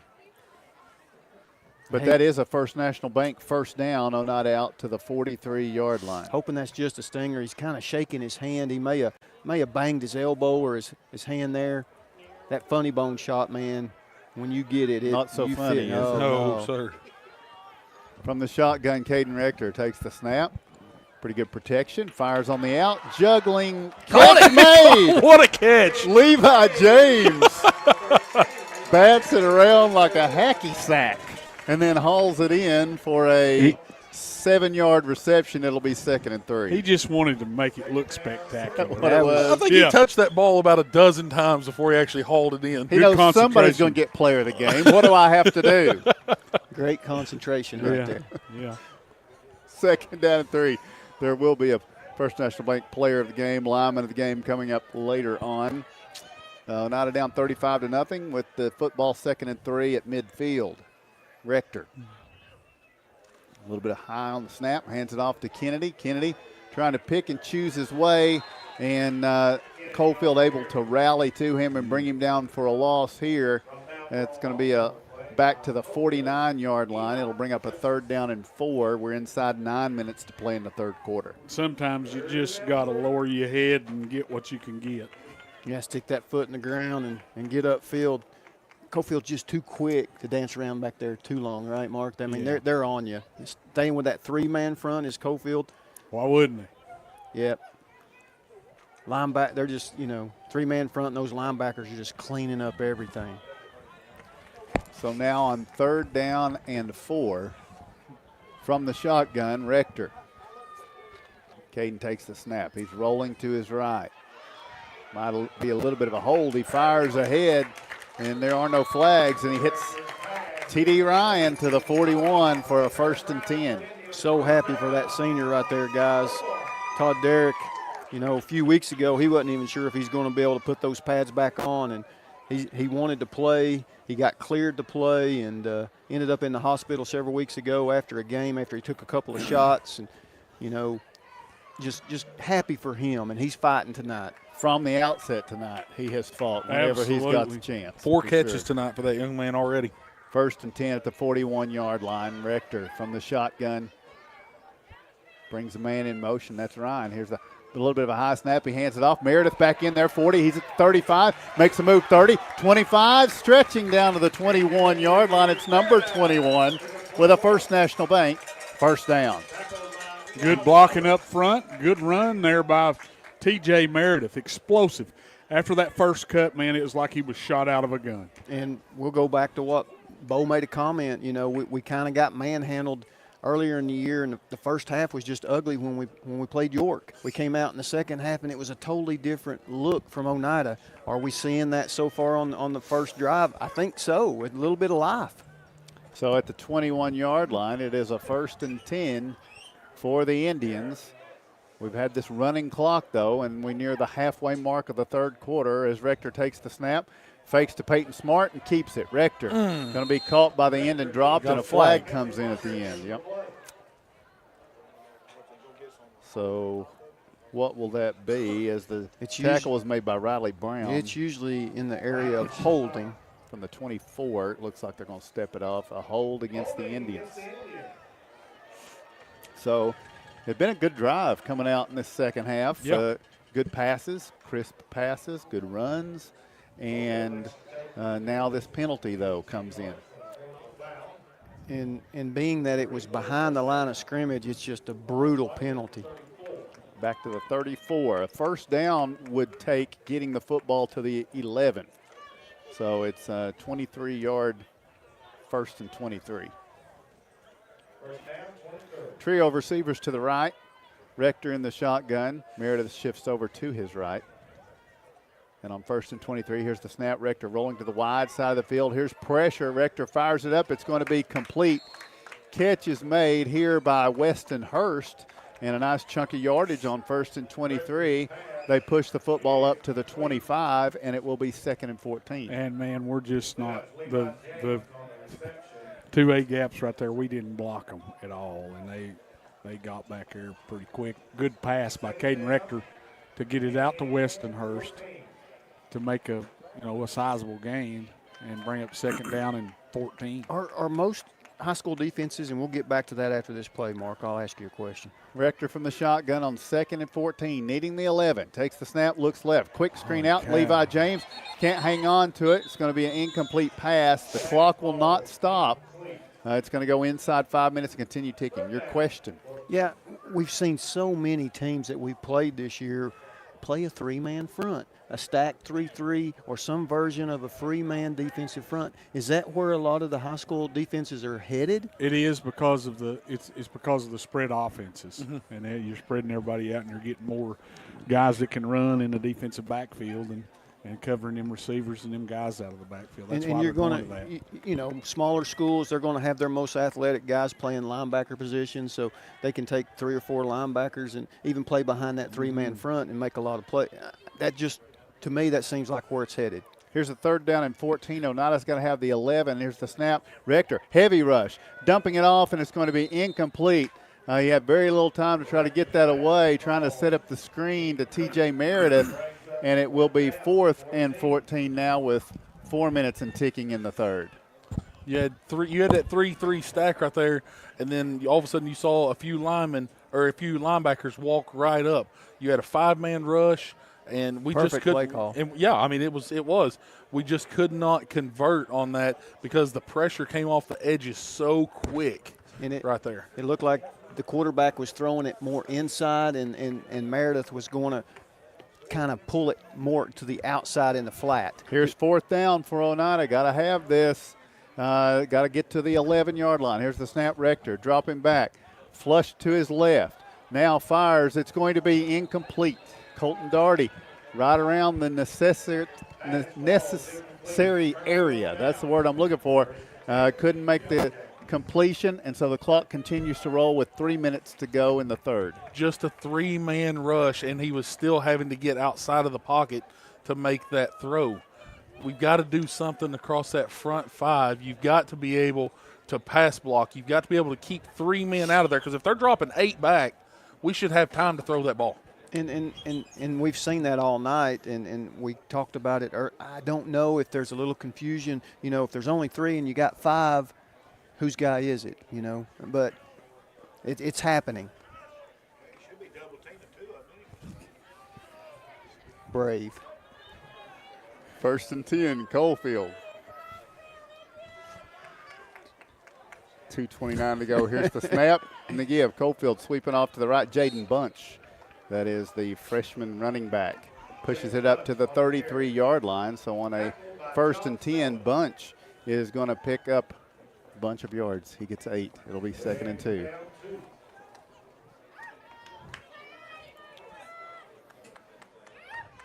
We're all excited to travel to Hampton next week. Yeah. Sinking in, isn't it? Yeah, it really is. And you all are going to have a good time in Hampton. 2nd down and 2. You'll be there. Kevin's driving if it helps any. That makes it even. Well, that's actually better than Tim driving. Oh, mercy. Cole Hines. Cole Hines takes the snap, hands it off, sweeping off to the left. And this is going to be Eli Justice on the run. Justice is going to have enough yardage to pick up a Coalfield 1st down up to the 39-yard line. With 1:20 and ticking in the third quarter, Coalfield leading 35-0. Big football day tomorrow. They're not a middle school going for a championship, and then you got some goings on over there in Neyland in Knoxville tomorrow. So big football Saturday. It is a big football Saturday. The orange and white versus the blue in both cases. It won't be orange and white tomorrow, though, right? Oh, that's true. Yes. Black on black. So here's the snap. And sweeping off to the right. Bunch. No, he cuts it up inside, takes a hit, hangs on to that football and pushes it to 45. I've got some admiration for that freshman, tucking it up inside there and taking the contact, picking up 6. It's 2nd down and 4. Wow. Yeah, he stuck it up in there, and this is against our first-team defense, and that young running back, he's running hard. And they will have to snap it one more time this quarter from their own 45-yard line on 2nd down and 4. And they're not doing it, and they're just getting in a tight, run set and not doing anything special here. So this should be the final play of the third. Here's the snap. Hines hands it off, and it's going to be Coalfield taking it up. That's going to be 1st down yardage as the third quarter comes to a close. We'll take a break. Your score, Coalfield 35, Oneida 0. At Big South Fork Medical Center, our dedicated team of medical professionals are available 24/7 should you or your family need high-quality care. We have an emergency room, inpatient unit, and a range of outpatient services. Big South Fork Medical Center, your local hospital where we're small enough to care, but large enough to heal. For more information on what we have to offer, you can visit our website, www.bsfmedical.com. Bill Armstrong with the Big South Fork Air Park. 15 years now we've been in Scott County, and a customer of First National Bank 15 years. It's important to us to use a community bank. First National Bank has always been our bank. They're large enough to service any needs you have, but there's a sense of community here. It's nice doing business with people that you know. they know your name. So that's why we use First National Bank.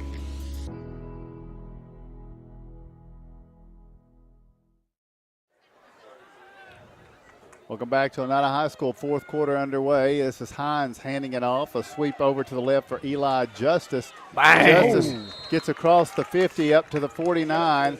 He'll pick up a yard on first down. It'll be 2nd down and 9. We're in the fourth quarter. Coalfield has a 35-0 lead they've had since the half, and so the clock continues to run. That close. Caden Terry almost had him in the backfield right there, and good, hard. I mean, hey, Caden Terry plays hard. John Selby coming up with a stop right there. That kid just plays hard. Caden Terry and John Selby both having to come out this play because they both got banged up a little bit. On 2nd down and 9. Here's the snap. Hines hands it off. Brock Johnson sweeping over the red. Now cuts it up. 45. He's at the 40, 35, 30, 25, 20, 15, 10, 5. I don't see any flags. It's going to be a touchdown. Got a for flag Brock, at the 45. Brock Jones. Okay. Oh. Yeah. So. Insult to injury. Yeah. It's touchdown and a personal foul against Oneida. They'll decline the penalty and take the result of the play. Well, frustrated, undisciplined. Right now, it's just. Or can they take that on the kickoff? I don't know. I didn't think it was a dead ball, but apparently if it's assessed on the kickoff, it will, and that's what the PA announcer's putting out there, but that's Kevin, so. Now the extra point attempt with 11:07 to play as Coalfield looks to go up 42-0. Wow. Treese will be the kicker. The holder, Hines. There's the snap, the hold. The kick from Treese on the way, and it's good. Timeout on the field, your score. 11:07 to play. It's Coalfield 42, Oneida 0. Bill Armstrong with the Big South Fork Air Park. 15 years now we've been in Scott County, and a customer of First National Bank 15 years. It's important to us to use a community bank. First National Bank has always been our bank. They're large enough to service any needs you have, but there's a sense of community here. It's nice doing business with people that you know, and they know your name. So that's why we use First National Bank.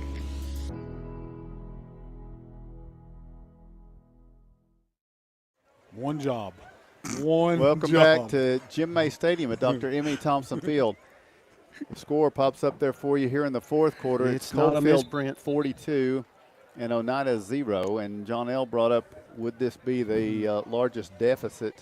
Certainly the largest victory for Coalfield if the score stands in this series.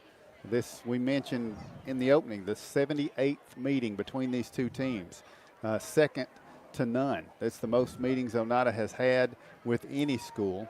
And since 2000, Coalfield now stands to move to with 14 wins and 8 losses in the in this new century since 2000. So here's the kickoff, and it's going to be into the end zone. It was a personal foul enforced, and Coalfield got to kick it off from the 50. So now Oneida will take over 1st and 10 at the 20, and the clock you see rolling currently.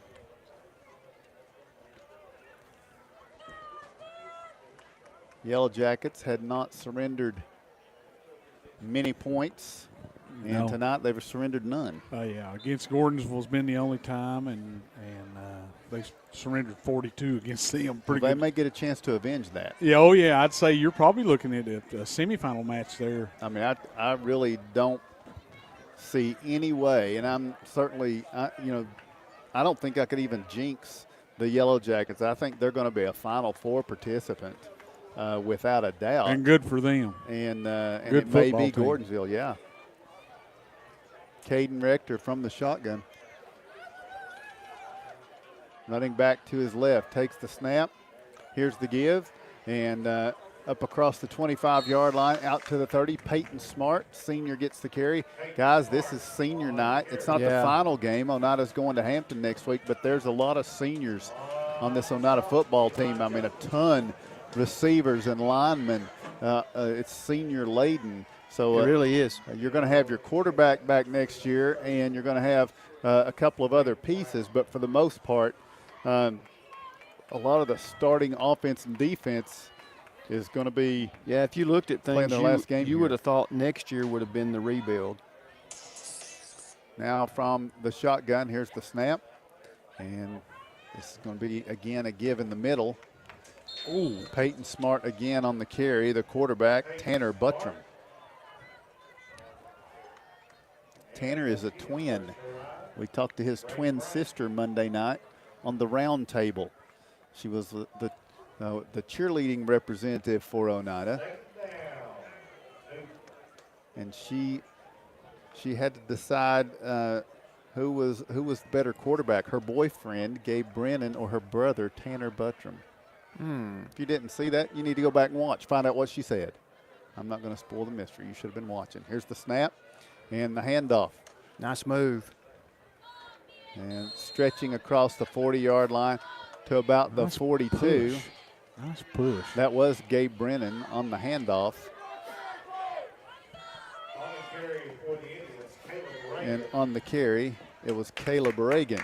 So First National Bank first down out to the 41 as we approach the 8-minute mark in this game. Here's Brock Ryan checking in at quarterback. So 4 quarterbacks play tonight in this one. Find something, Bo? Our largest deficit in this one was a 41-6 loss in 2011 under John Brewster.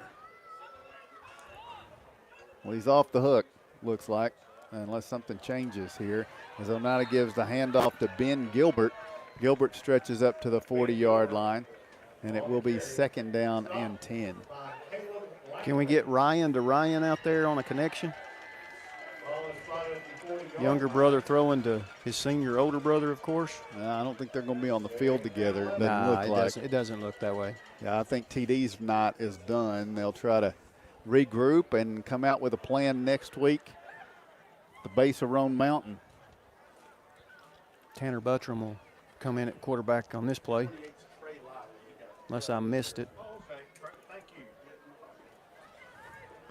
So now. Bunch of young guys. Yep, Buttram from the shotgun here.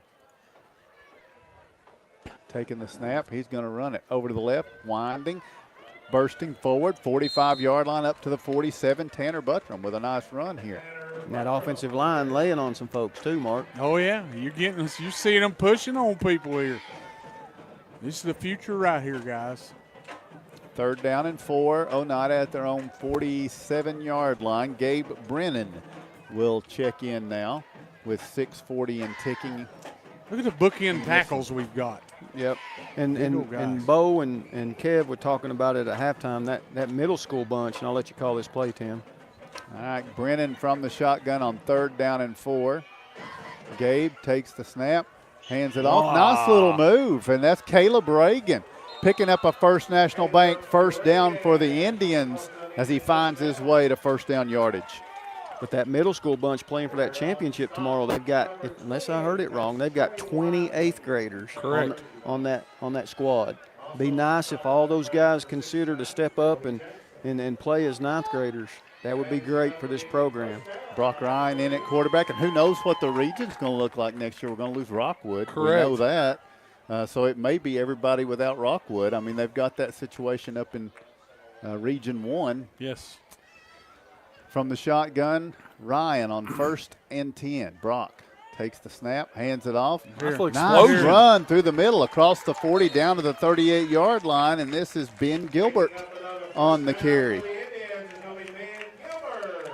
Gilbert, freshman running back, and probably we'll see him a little bit on the hardwood here in a few weeks. I think that's probably his better sport. Probably so. So 1st and 10 at the 38-yard line. When is the first game for basketball, guys? I can find that out. I can tell you that one as well. I know we're still in football, but that's right around the corner. Now 1st and 10. Trying to get it to Buttram. Ball hits the ground, and it's going to be fielded. Caleb Reagan gets on top of it. 77 Brady Burke and 78 Will King, two big old bookend tackles there. One of them's a freshman. One of them's a junior, One so of we'll them's a junior. They're hopefully we'll have them both back next year contributing. big old guys, big old kids, 280 plus, I would think. Big guys.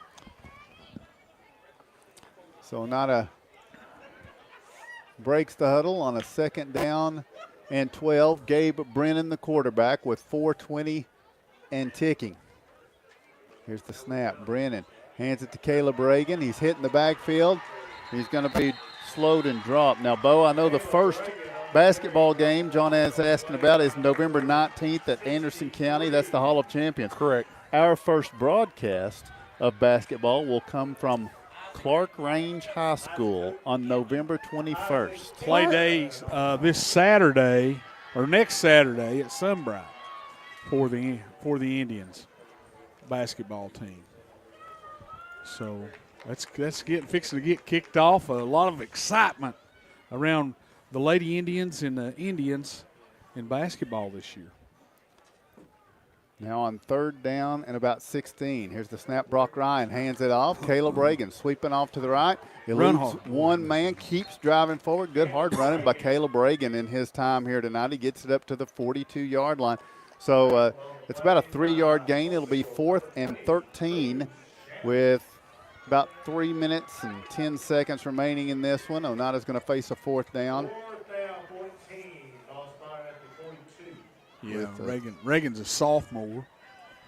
He's in that sophomore class, and see a good hard run out. Got a couple more years of seeing him. Will Tanner Buttram turn him loose? Go to the air. Would be Turn your him loose. question here. Sling it. Levi James in wide to the right. They may let him do it. 4th and 14. Buttram needs the 28-yard line. Here's the snap. Buttram fakes. No, he's going to keep it. Sweeping off to the left. He cuts it up inside. 35, keeps the legs driving forward, and Tanner Buttram comes up just shy, but a nice effort by Tanner Buttram, the Indian, one of the trio of backups with a nice run. With 2:25 to go, though, Oneida turns it over on downs, and the Coalfield Yellow Jackets will get some playing time for some reserves here, and then they'll head back home to host the North Green Huskies in the first round of the TSSAA state playoffs. Well, the Oneida Indians and us, we will head to Hampton next Friday night. I guess the playoffs are a 7 o'clock start as usual. I think so.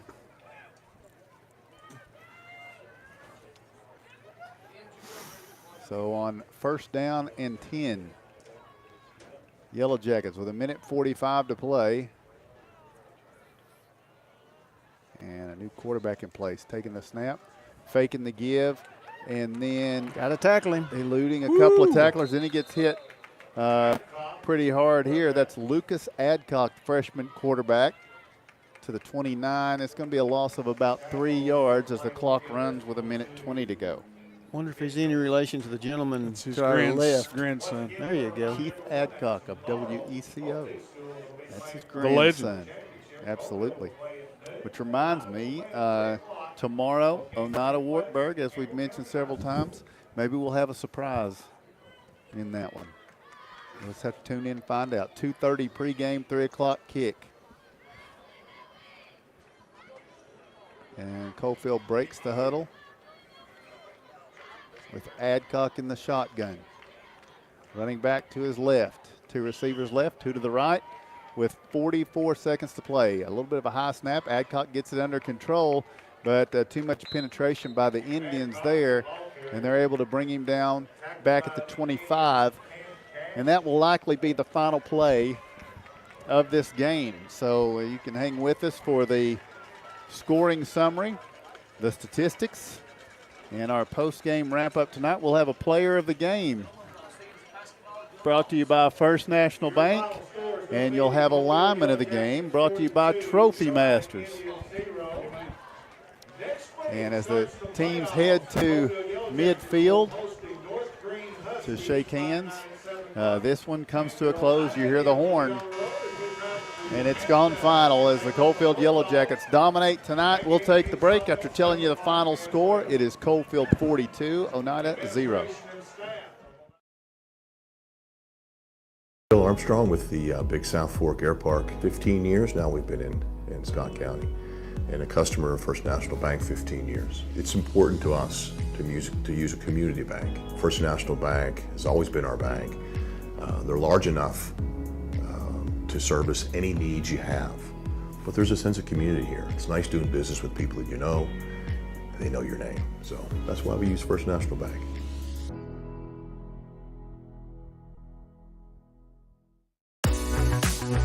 My name is Wayne King. I'm owner-operator of Baby J's Pizza.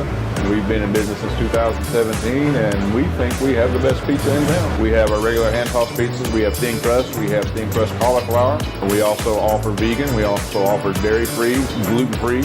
We have low-carb, no-carb. We have a wide variety because we want to serve the best customer base possible and give everybody the opportunity to experience a good pizza. South Fork Physical Therapy is proud to support the Scott Highlanders and the Oneida Indians. With offices in both Huntsville and Oneida, one of our 6 doctors of physical therapy are always close by. We regularly treat back and neck pain, general sprains and strains, vertigo or dizziness, TMJ disorders, as well as post-operative patients. We accept all insurances and flexible payment plans are available. At South Fork Physical Therapy, we strive to make your experience accessible, affordable, and enjoyable. First National to me it's a core memory growing up, and it is something that's always been a part of my life. We renovated this building and opened this business. We were looking to source as much as we could locally, and what is more local than First National Bank of Oneida? First National Bank is very involved with a lot of the local community events and supporting of businesses. We've seen them involved with the fair and the sports locally and other things that I think is just indicative of the local community being supported by the local bank. Welcome back to Oneida as the Indians fall tonight to the Coalfield Yellow Jackets by a score of 42-0. Taking a look at our game summary, Bo Kidd. Well, scoring summary, we will start off once again in the first quarter. 8:13 to play. It was Cole Hines finding Tucker West on a 13-yard touchdown strike. The PAT by Luke Treese was good, and it was 7-0 Coalfield. With 5:06 to play in the first quarter, Cole Hines once again went to the air, this time finding Eli Roberts on a 26-yard touchdown strike. The extra point from Luke Treese was good, and Coalfield opened up a 14-0 lead. With 2:38 to play in the first quarter, Hines again finding West, this time on a 50-yard touchdown pass. The extra point from Treese was good, and it was 21-0 Coalfield after the first quarter of play. With 7:34 to go in the second quarter, Hines would find Ramel Conlon on a 14-yard touchdown pass. Once again, capping off their longest touchdown drive of the night, 11 plays, 89 yards. The extra point from Treese was good, 28-0 Coalfield leads. With 2:41 to go in the half, Luke Treese would come into the ball game as the quarterback, and he would scamper down the sidelines 26 yards for the touchdown and then once again hit the extra point and give Coalfield a 35-0 lead at the half. And then with 11:07 to play in the fourth quarter after a scoreless third, Brock Jones would find a seam and break out for a 49-yard touchdown run for Coalfield, capping off a 6-play, 75-yard drive. The extra point by Luke Treese was good as Coalfield will take down Oneida 42-0 here tonight on senior night. Thank you, Bo. We're going to go ahead and take another 2-minute break. When we return, Bo is going to have all the statistical information for us when we return here on the IH Sports Network. Forget the bucket. Stop buying those expensive car care products. For a supreme clean, visit TNT Car Wash in Oneida. TNT Car Wash features the latest in touch-free car wash technology. TNT's touchless automatic wash bays are tough on road grime, but gentle on your car's finish. These feature-packed automatics give you complete control of the wash, including a wheel brush option. Want to wash it yourself? TNT also has traditional wash bays. And don't forget the interior, both vacuum and shampoo stations available. For a dynamite clean, TNT Car Wash, Oneida. Home-style cooking with friendly service and a relaxed atmosphere. That's Razax. Razax offers breakfast served daily, just like Grandma fixed it, and daily specials like country fried steak, turkey and dressing, and of course, a fish fry every Friday. Razax has a full menu, ranging from quick and easy favorites like hamburgers and club sandwiches to comfort foods like pinto beans. And you'll love something off the grill, like grade A cut sirloin, ribeye, or shrimp kebabs. That's Razax on U.S. Highway 27 in Helenwood. Razax, country cooking and great steaks. At Big South Fork Medical Center, our dedicated team of medical professionals are available 24/7 should you or your family need high-quality care.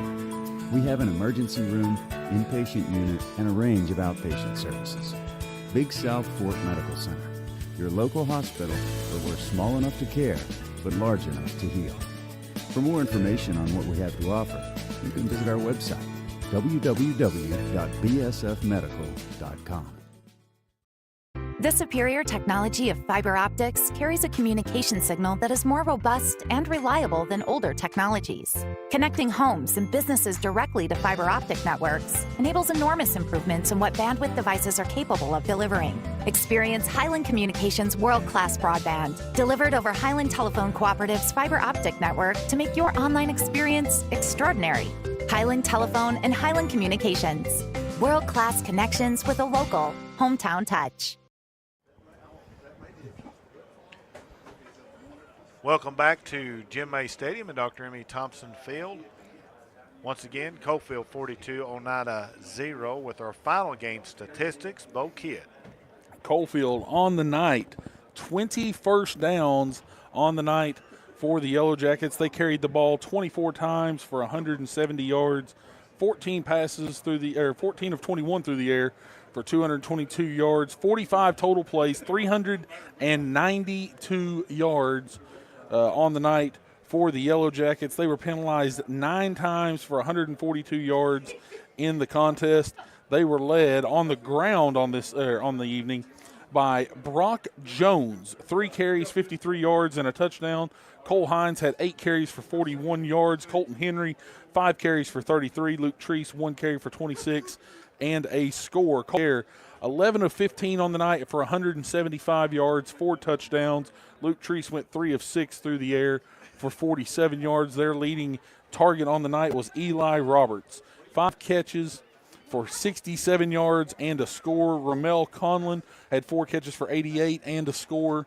And Tucker West had 2 catches for 63 yards, and both of those went in for scores as well. Brock Jones also had a catch for 4 yards on the night. Defensively, they were led by Cole Hines. 7 tackles, 5 of those unassisted with a half tackle for loss. Connor Conlon had 4 tackles on the night with a tackle and a half for loss. Eli Justice, 4 tackles with a tackle for loss. And Riley Brown with 4 tackles and a tackle for loss. For the Indians, 14 first downs in the game, 23 carries, 97 yards. They went 10 of 20 through the air for 90 yards and 3 interceptions, 43 total plays, 187 yards on the night for the Indians. They had 9 penalties for 85 yards on the night. TJ Meredith would lead the way on the ground for the Indians, 8 carries for 52 yards. Peyton Smart had 2 carries for 18. Tanner Buttram, 2 carries for 16. Ben Gilbert had 2 carries for 9. Caden Rector went 10 of 20 through the air for 90 yards, 3 interceptions, no touchdowns on the night. His leading target was Todd Derek Ryan, 4 catches for 35 yards on the evening. Tate West had 2 catches for 19. Landon Lindbergh had 1 for 14. Weston Hurst had 1 for 9. Defensively, the Indians led by Elijah Phillips. He had 7 tackles on the night, 3 of those unassisted, 2 tackles for loss. John Selby had 5 tackles on the night with a tackle and a half for loss. Cameron Kidd had 4 tackles, and Colton Darty also with 4 tackles on the evening. Excuse me. Thank you, Bo. We'll take a 2-minute break, and we'll be back right after this.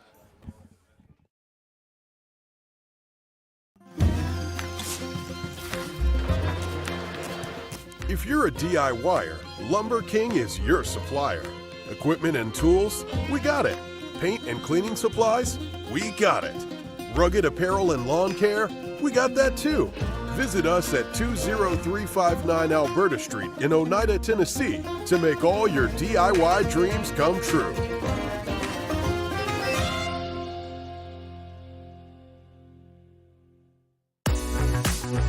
My name is Wayne King. I'm owner-operator of Baby J's Pizza. We've been in business since 2017, and we think we have the best pizza in town. We have our regular hand-tossed pizzas. We have thin crust. We have thin crust cauliflower. We also offer vegan. We also offer dairy-free, gluten-free. We have low-carb, no-carb. We have a wide variety because we want to serve the best customer base possible and give everybody the opportunity to experience a good pizza.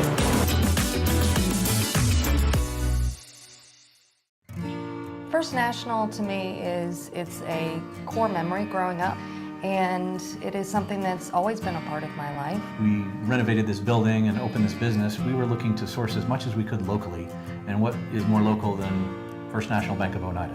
First National Bank is very involved with a lot of the local community events and supporting of businesses. We've seen them involved with the fair and the sports locally and other things that I think is just indicative of the local community being supported by the local bank.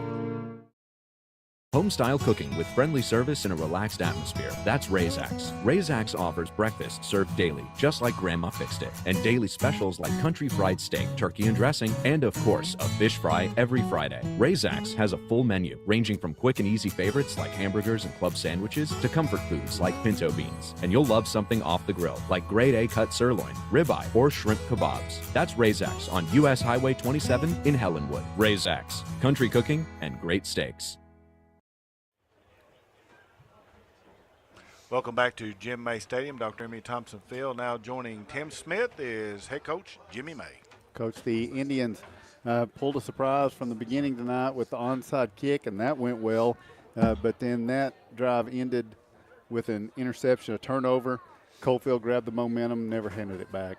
No, they didn't. We thought we could, looking at film, maybe we could do that. We practice it every week, we're looking for a chance to do it, and thought, it's a good chance to see if we can do it, and we got it. Made a great kick, and I think Tate recovered it, and we turned it over right after that. Then they got the momentum. We just, the biggest thing is we couldn't stop them because we couldn't tackle in space tonight. We couldn't tackle the receivers. Very athletic, and they made, a lot of yards after catch. They had a lot of that, and we had a hard time with them, and it seemed like we had a little bit of momentum here and there. We'd have some drives, but we would turn it over or had numerous penalties for I don't know what. I'd have to watch the film and see, but just things like that. It just wasn't our night. Seemed like there was a kind of a low energy in a lot of ways in the first half, but not with everybody. It seemed like T.D. Ryan, who, earlier this year didn't know if he was going to be able to play another snap. And he certainly played to his fullest tonight when he got the chance out there, it seemed like, and he brought some energy. But then coming out in the second half, that first drive, the Indians did have somewhat of a spark as they were moving the football pretty good. Probably the best drive of the game was that starting out the second half. Yeah, we were trying just to, get some energy, and, it just it's like it kind of drained out of us after there at the beginning, and we're just trying to get some momentum, just trying to make some plays. I told them, let's just try to make some plays, make some first down, string them together. Then, we had the touchdown pass for the half. Then they, called it back, said he was past the line of scrimmage. But I looked at what I saw at halftime. He didn't look like he was past it, but, he called it.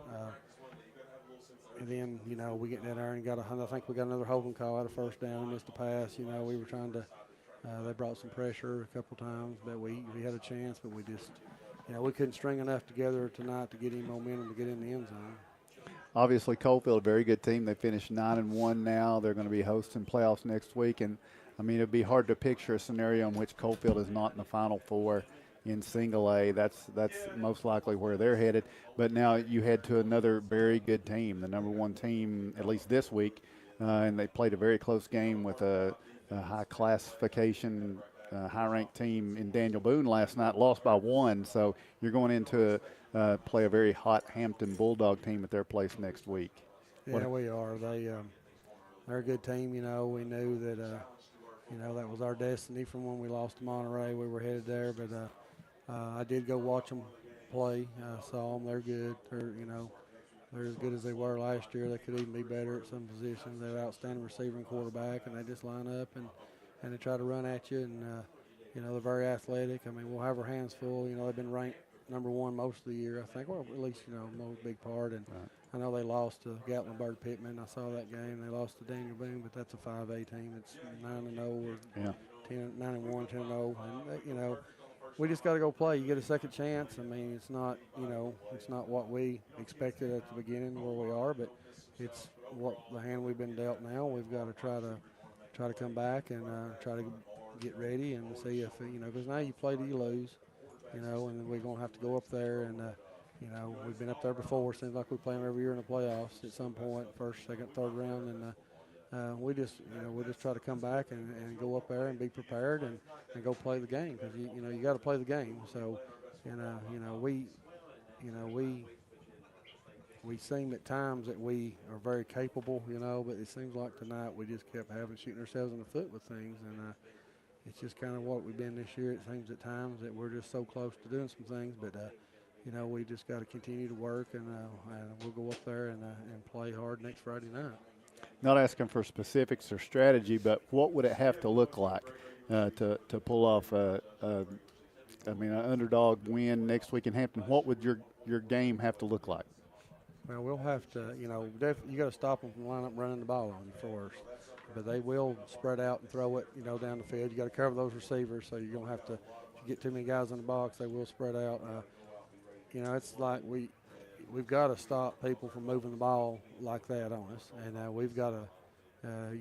Gatlinburg was able to throw the ball on. They have an outstanding quarterback and receiver.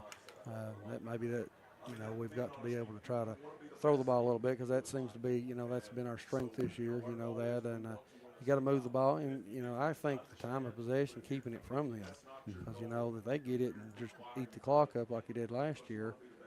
But it's just one of those things. We got to have some breaks, that on the road, and we got to play turnover free. We're very capable of doing some things if we string together some plays in a row, but we've got to be focused in and play like we can. But it'll be a big challenge, and we'll be excited to go play, get to play in the playoffs, and get to keep playing. And we'll have to have some things happen for us, and we'll just have to prepare well this week. Injury-wise, anybody hurt tonight? Any problems? Nobody said they were injured.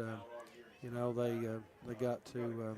I think TJ took a couple of stinger. He had a stinger one time. He came back in. Weston knee was banged up from last week a little bit. He was, a little better every day. He toughed it out. We had a couple kids that were sick that came back and, got to play a little bit. Briar Fry wasn't able to play. He's been sick, and it was a senior night, and he's, we need to continue to pray for him. He's had some sickness. He had some last year, and he's had some again, and he really wants to get out there and play, and it's just something he's not been able to do right now. And but other than that, nobody's told me anything on the field about it. So we ought to be about as healthy as we've been in a while, and we're going to need everybody we can for next week, and to see what happens. It's a lot of seniors, both sides of the football you got on this team going into next week. In a must-win situation. I mean, that's a lot of guys, isn't it? Both sides. Yeah, we do. I mean, we have 16 seniors. A lot of skilled guys. We have some linemen. But a couple of them didn't have any experience this year. They were brand new players, and 3 of them basically. And on ours, you're talking about our side. Yes, right? absolutely, yeah. And we had some coming back, and it's just losing, that offensive, defensive line on that side, winning that line of scrimmage is key in every game. And, and that was one of the things I was worried about is, we're going to get them all in there. And, we don't have a lot of depth there. And, then we had the injuries, and that's had us back. But we just continue to fight, and they come work hard every day. I can't complain about that. They just come and play. And, we've got, we've got some seniors, and we're going to have some leadership out of them. And they're trying, and they're doing it. And, because I know now it's down to one at a time now. So, but I'm looking forward to it, and I think they'll be ready to play Friday. All right, Coach. Any final words you want to have before we go? Just want to talk about the seniors and how much they've meant to this program. They've gotten to play in the playoffs every year and had to go through the COVID year, and got to play in the quarterfinals last year, and it was big for us. And just want to remember them, and they're not going to get to play on the field anymore. The way our destiny set to be on the road, and but they just want to thank them and their parents. And 4 years, it doesn't seem like go by that fast, and I tell them it does, because you really don't get 4 years, because you're in the first semester of your senior year, and before Christmas it'll be over, and so it's really 3.5 years and 4 years, and but just thank them for how hard they practiced and played, and coming and through with me in my second year with them, and just go from there with them, and just they're good kids, and they do they practice like I said, and they do what I say to them, and we practice, and they try to provide leadership, and you don't get that on every team, but they are, and I'm proud of them. I know it's not gone the way they want, but sometimes you got to pick yourself up off the mat, and I think they will, and they're gonna be all successful in life, and we're just gonna get ready for next week and see how far we can go. All right, Coach, thanks for joining us. Thank you. We'll take a break, and when we come back, we'll wrap things up. We got the First National Bank Player of the Game. We got the Trophy Masters Lineman of the Game coming up still to go here tonight. Final once again tonight is the Coalfield Yellow Jackets 42, the Oneida Indians 0.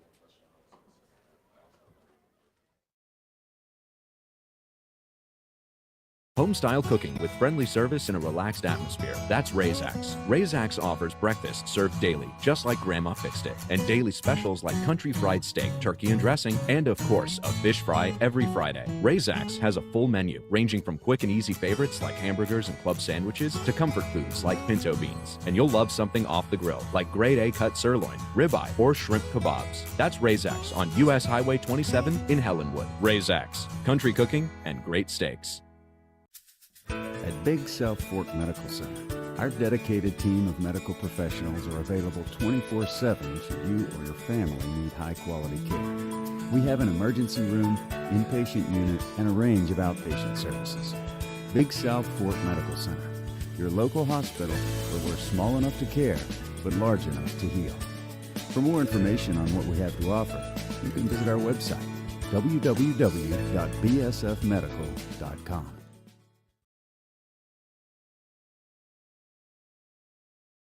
Scenic Foods is about freshness, with meat cut in-store daily and special cut upon request. A deli that offers fresh meats and cheeses sliced to your choosing. A produce department offering fresh fruits and vegetables, and of course a full line of competitively priced groceries to meet your weekly shopping needs. Scenic Foods is about value and convenience. Don't have time to cook supper? Try our cheese sticks, pizza, and wings, as well as our fresh-made desserts and side dishes. Need to fill an empty pantry? We have all you need at Scenic Foods, located at 7352 Baker Highway in Huntsville. Forget the bucket. Stop buying those expensive car care products. For a supreme clean, visit TNT Car Wash in Oneida. TNT Car Wash features the latest in touch-free car wash technology. TNT's touchless automatic wash bays are tough on road grime, but gentle on your car's finish. These feature-packed automatics give you complete control of the wash, including a wheel brush option. And welcome back as we're going to wrap it up here from Oneida. The Indians fall tonight 42-0 in their regular season finale to the Coalfield Yellow Jackets. Now going to get the final thoughts. First, we're going to start with you, Bo. Just a tough pill to swallow, to be quite honest. This was first half we struggled to get the ball moving offensively, and it seemed like we just didn't have an answer.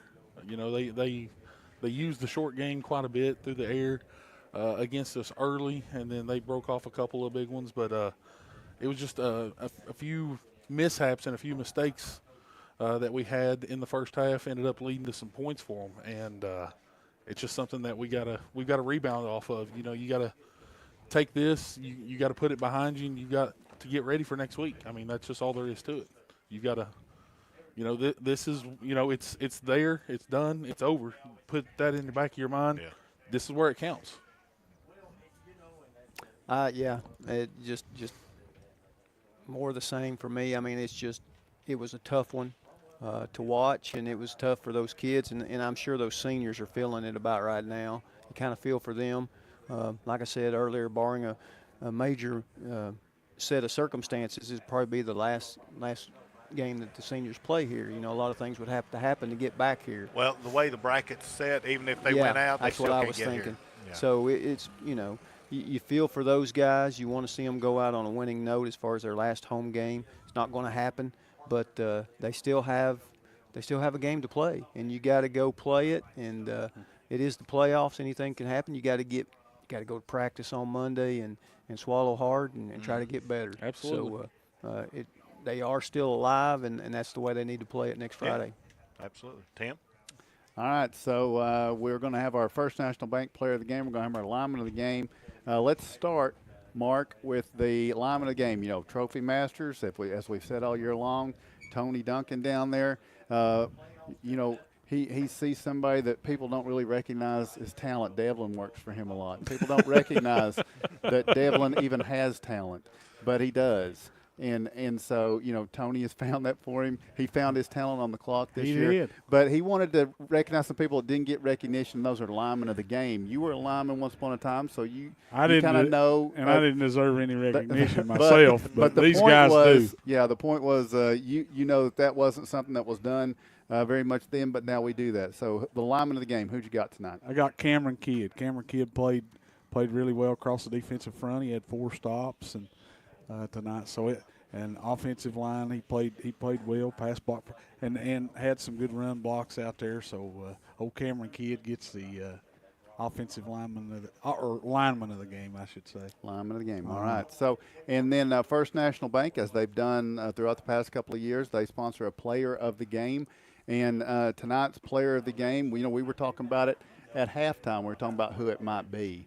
And something we had seen, you've heard us all mention it. You maybe already tipped off. I mean, there's some good candidates tonight, and I don't know that things wouldn't have been different had that catch in the end zone for Tate West counted for a touchdown. I mean, I think I've mentioned a couple of times. Tate has a great body of work as a receiver here this year. He's not gotten player of the game one time, and he's been so consistent. Sometimes those are the guys that you just, like John Selby, like Caden at times, it's that you just expect things from them. And so, but Tate is not the player of the game tonight. Your player of the game, Mark. T.D. Ryan. T.D. Ryan, I mean, he had some health issues there a few weeks ago. He come back and just as he played so hard tonight and had 4 catches for 35, 36 yards and played well on defense, and just so proud of him and the way he has came back from some adversity and just played so hard tonight. I'm really proud of him. And I think, I'm not trying to butt in here, but I think it's something we all talked about is, at times tonight when it looked like there needed to be some type of a person to lead and to try to fire up and try to lead with their play and pull everybody along. TD was trying to do that. He was doing that with his play. He was doing that with the way he carried himself. And so I think that's an excellent pick for tonight. Absolutely. All right, so our destiny set, as Kevin said, we're going to be back with you a week from tonight. We will be at the base of Roan Mountain. Don't have to climb up to Cloudland, but we'll be in Hampton. And so just keep your eye on the weather forecast. That'll be an audio-only game that we bring you next week with the Oneida Indians traveling to the Hampton Bulldogs. It will be the 4th time in a row that Oneida and Hampton have met, and one will end the other's season. That's happened every time for these seniors. It's been us or them at some point. It's happened in different parts of the playoffs this week, or this coming week. It'll happen in the first round. That's the way it's going to be. So tomorrow. Yes, tomorrow we will be back with you. Some of us will. You'll just have to tune in and see who shows up. Man, pretty confident Bo's going to be there. Yeah, Kevin's going to be there. I'm going to be there. We'll see. John L. and Mark, they have kind of finicky contracts that Ben's going to have to work out and see what he can do. They're the stars of this thing. We just do our little part, and we'll see if Ben can pony up enough to get them there. And maybe we'll even have a surprise. I'm not going to tell you who it might be, but, I mean, it'll be a lot better than Mark or John L. if we do get him. Right. So we'll see. Oh, you don't spoil it. Just stay tuned. Stay tuned. We'll see tomorrow when we have the Oneida Middle School and the Wartburg Middle School playing for a championship over at Campbell County. Our pregame starts at 2:30. Kickoff is at 3 o'clock. So for all those involved in the broadcast tonight, we thank you for watching on the Independent Herald Sports Network. It's been Oneida football. It's been Greg Bond back at Studio Central. Ben Garrett getting this together. Bo Kidd, John Strunk, Mark Matthews on the camera, Lucas Laxton, Kevin Akers, producer, Tim Smith saying thanks for joining us. You've been listening to and watching football on the Independent Herald Sports Network.